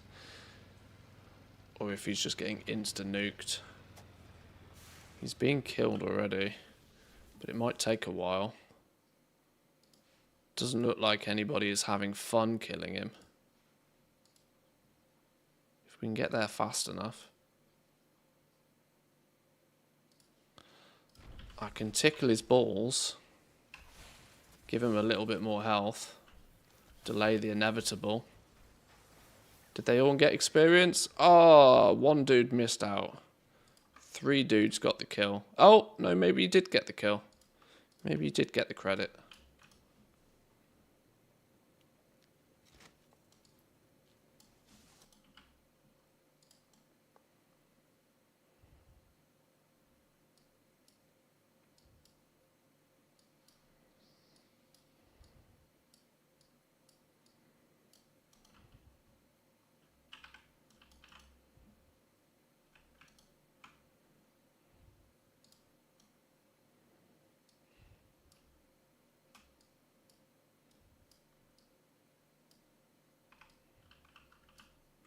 He definitely got the credit. What about this dude? He was the one that was 50-50.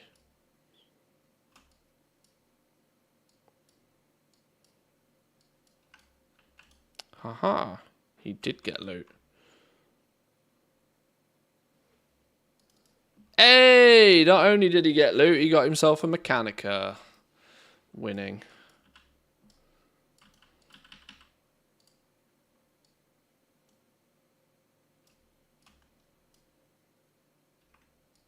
Now these dudes can technically lurk here.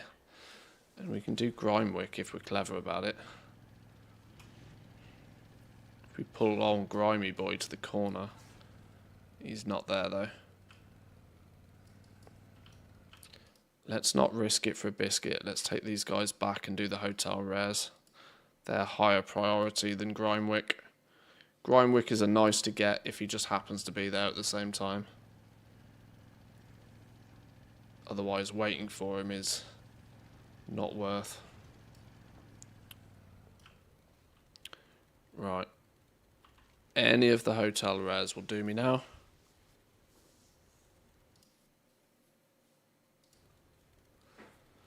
Galliwick's heroic down. Fun fight. Congrats, congrats. Big plays. I think WoW needs a lower skill floor without also lowering the skill ceiling. That way you kind of make it better for new players without making it boring for the old player base also. To a degree, I kind of think that's what Delves are doing right now. At least for endgame. I don't think that Delves are the greatest solution. But it is a step at least in the right direction for that exact purpose of giving some more, you know, having something compelling to do that is working you towards like an end game experience without actually forcing you to be in organized group content. I don't think Delves are the solution because I don't think Delves have a huge amount of replayability, which I think is a problem. I think soon as they stop just pumping you with rewards in Delves, you'll get bored of them super fast. And I think we'll start seeing players hit that point. Because look at me, like I don't do Mythic Plus, I don't raid. Now I know the position I'm in allows me to play the game quite a lot, but generally speaking, I'm that mid-core kind of player.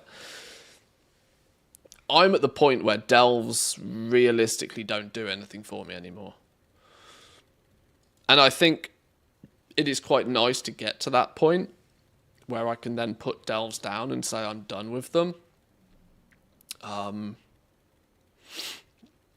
they have tried to like keep people more engaged with Delves this season, but my biggest problem is Delves aren't really that repeatable. You wouldn't choose to go and run Delves just because they're fun. This is my issue, right? The only reason you go and do Delves predominantly is because there is some extra thing that they give you, which at the moment, or last season, was they gave you some very quick and easy early gearing. This season, they've stretched the gearing out a little bit more into giving you like a drip feed of gilded crests. It's those gilded crests that have allowed me to craft a few pieces of 675 gear, which is nice. But I'm not wanting to go to Delves because they're fun. I don't go do delves because they're fun. I do delves because they are a path of least resistance that gets me a little bit of gear that helps me kill rares in the zone a bit faster.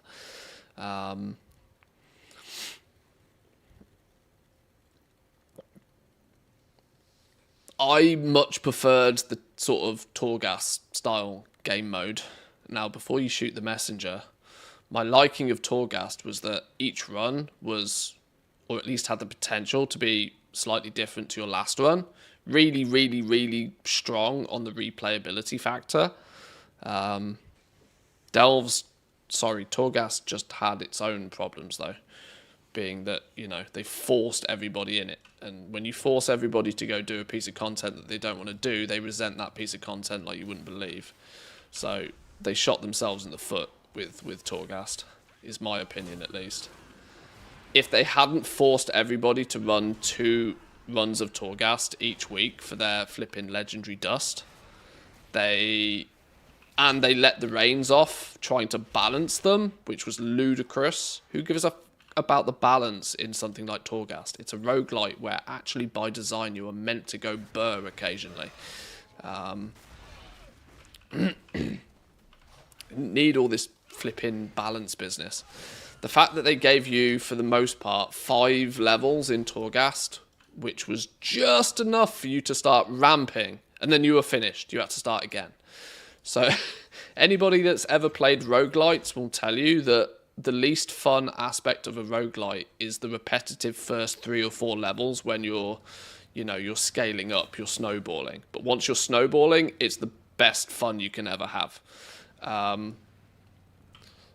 Torghast blue-balled you by allowing you to start snowballing and then, you finished. And it was like, what are you doing, Blizzard? You've kind of missed the entire point of it, but yeah. Unfortunately, that was, in that scenario, so we're going to miss, but would have been so fun if they let us scale much harder in runs and didn't force us into there. Yeah, they made some critical game dev related issues. And like I said, if you build resentment into players about anything, doesn't matter how good of a piece of content is, they're going to resent it because you forced them to do it. It's a problematic move.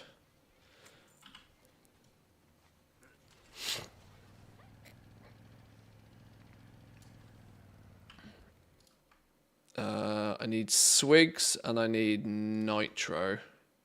By the looks of things, we'll camp Swigs because Swigs is more important. If Nitro pops up, we go kill Nitro.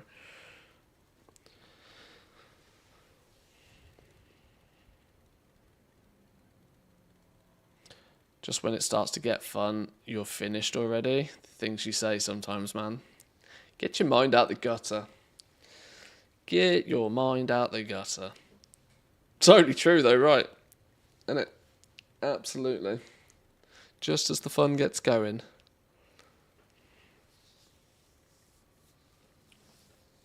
Lack of confidence in their own product when they force you to do it.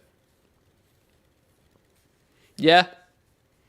And this is how I tend to judge a lot of the content that they release these days. I strip away the rewards. I look at pieces of content. If there was no rewards to the content, would I do it? Yes or no? And things like this Nightfall event. If they hadn't given us a 10-track renown for this new event with a bunch of pets, one that has some really cool utility, being that it's a flipping mailbox. So multiple pets and a mount. If you strip away the rewards, would you go and do this new event with the state that it's in right now? The answer is categorically no fucking chance. What was that flipping Chromie thing in the anniversary event that was 7 levels of dumb, where 40 players spawn in, fly from one zone to another, nuke a bunch of shit.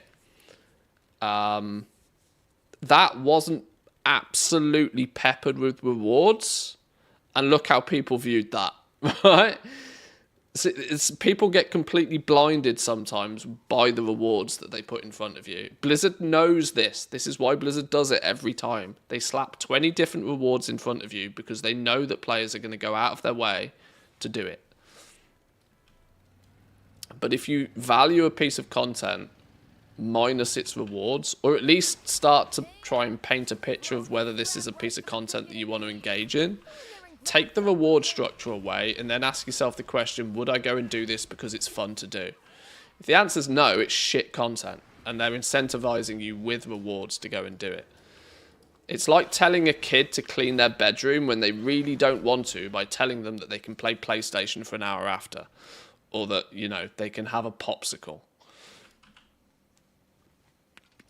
Yeah. Adult knows that it's a fundamentally boring activity that the kid doesn't want to do. The only way they get the kid to do it is to incentivize the kid to do it. We're still monkey brain and we get suckered by this by Blizzard every day. They give us a popsicle and we go and eat shit. And then we pay them for it at the end of the month. Twisting Corridors was good though. Twisting Corridors they added, it was one of those little bit too much, you know, little bit too late jobs. If I remember, Twisting Corridors came in 9.1, maybe even 9.1.5. By the time most people had absolutely lost their shit with doing 2 Torghast runs every week. During the part of the expansion where you had no gear and it was a grind, especially if you wanted to do layer 8, I think, which it was back then. But yeah, you're right. Twisting Corridors definitely helped.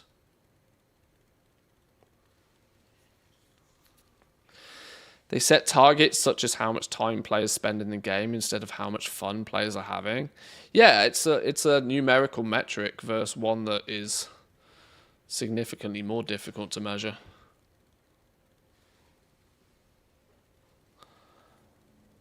I think it's very little content that people would do without the rewards, though. Yeah, I know. Because half it's shit. And you genuinely see that people do call it out quite frequently. That this is just trash. This is just trash tier content. Nobody particularly wants, but people still do it and they engage with it because, well, I like collecting mounts and I've collected mounts for 15 years, you know.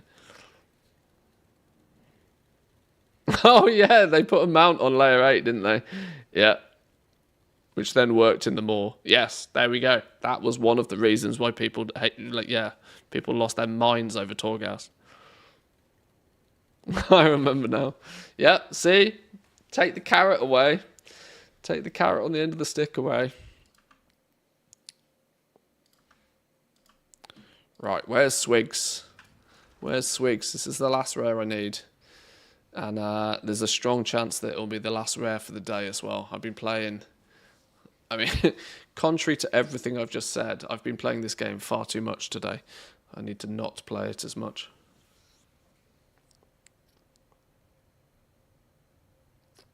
Problem is that there are fun games that do give awards, so there does have to be some reward for it to be worth doing. Oh, yeah, oh, absolutely. Yeah, I'm not saying that we unfortunately don't live in a world where people will play Pong and be happy about it. We you know, the gaming industry is far more attention focused these days. But it's I genuinely think more often than not Blizzard leans on a reward structure to drive engagement rather than focusing on the core fundamental that is this actually fun?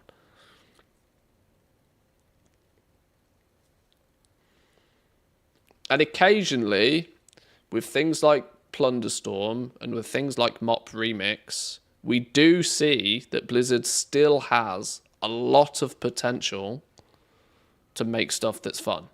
And fun is so subjective that to some people, flying around picking up herbs and ore is fun. But do you think as many people would fly around picking up herbs and ore if they then weren't able to sell those herbs and ore for a bunch of gold that gets them something else that they want? Reward structures can be used, but they should be used relatively sparingly, I think.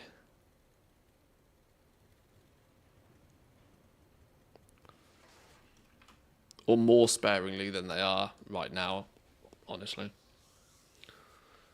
Some events feel like mobile game stuff, repetitive daily, weekly grinds, just because they want you to come back as often as possible. This Nightfall scenario is exactly one of those. Very, very carefully and calculated to drop in the game just as people are getting done with 11.1 in order to tie people over until they can get you into 11.2. It's also blatantly obvious by the fact that Heroic Visions did not drop today. Heroic Visions are maybe not ready. Maybe the decision was made that they're not totally finished, which is why they chose to put them a month later into the patch. I don't think it was a last-minute choice, particularly to delay Heroic Visions. It might have been part of the master plan, but this is clearly designed to be an event to keep people interested, to keep people subscribed, to give people something to do, fun or not fun, to tie people over between the end of them completing their raid. Maybe people, much like myself, are getting to the point where delves no longer really have much value. People have played the Undermine Zone for a while. They've got their renown. They've kind of got to the point where they've finished with the default 11.1 patch stuff. And this lands, boom, here's a highly repetitive, highly grindable, daily login incentive mobile game mini event to tie people over. That's why I'll probably sack it off completely, because it's not my jam. We saw it 4 or 5 times in Dragonflight, and we didn't, as a community, I don't think we really enjoyed it in Dragonflight. It was more novel in Dragonflight, but then by the time we had the 5th flipping login on the hour, every hour event, it started to get a bit much. A Goblin raid is a win in the fun department. Our guild always plays on the gold slide in the Galagio before going upstairs. We've used the casino for some creative group shots, had a blast with it. Yeah, the theme was on point this time. There's no denying that, like, when you think about, yeah, you think about goblins, you think about, like, you know, cheeky, fun-loving creatures, you know. On theme-wise, it's spot on.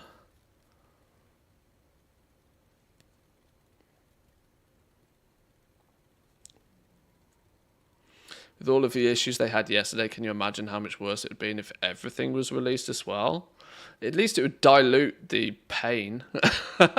You know, as it stands at the moment, the only thing that people have gone and looked at today is the Nightfall event. And every single person that's logged on today, whether they log on daily anyway, or whether they came back to the game to see what the 11.1.5 patch is, or they've been incentivized to come and watch live streamers because of Twitch drops.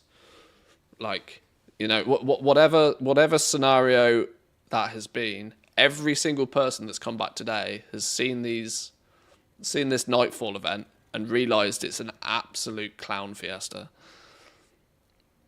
They'd have probably done better to release Heroic Visions even in a semi-buggy state today. Just to distract from the shit show elsewhere. But it's funny.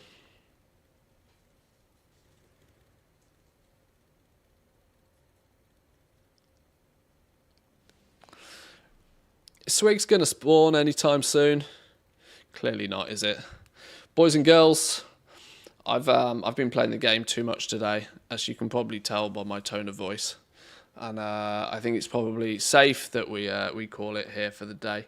Now, I know if you joined in just for the evening, you are probably about half an hour to an hour away, maybe, from getting your drops. I apologise, I'm actually finishing the stream before the 4-hour mark. But we will be back tomorrow. You can also claim your Twitch drops on any World of Warcraft content channel. So I will try to find somebody to pass you on to. We had a couple of nice raids earlier from Elon and from K-Chak. So if you joined from those channels earlier today, I hope you enjoyed.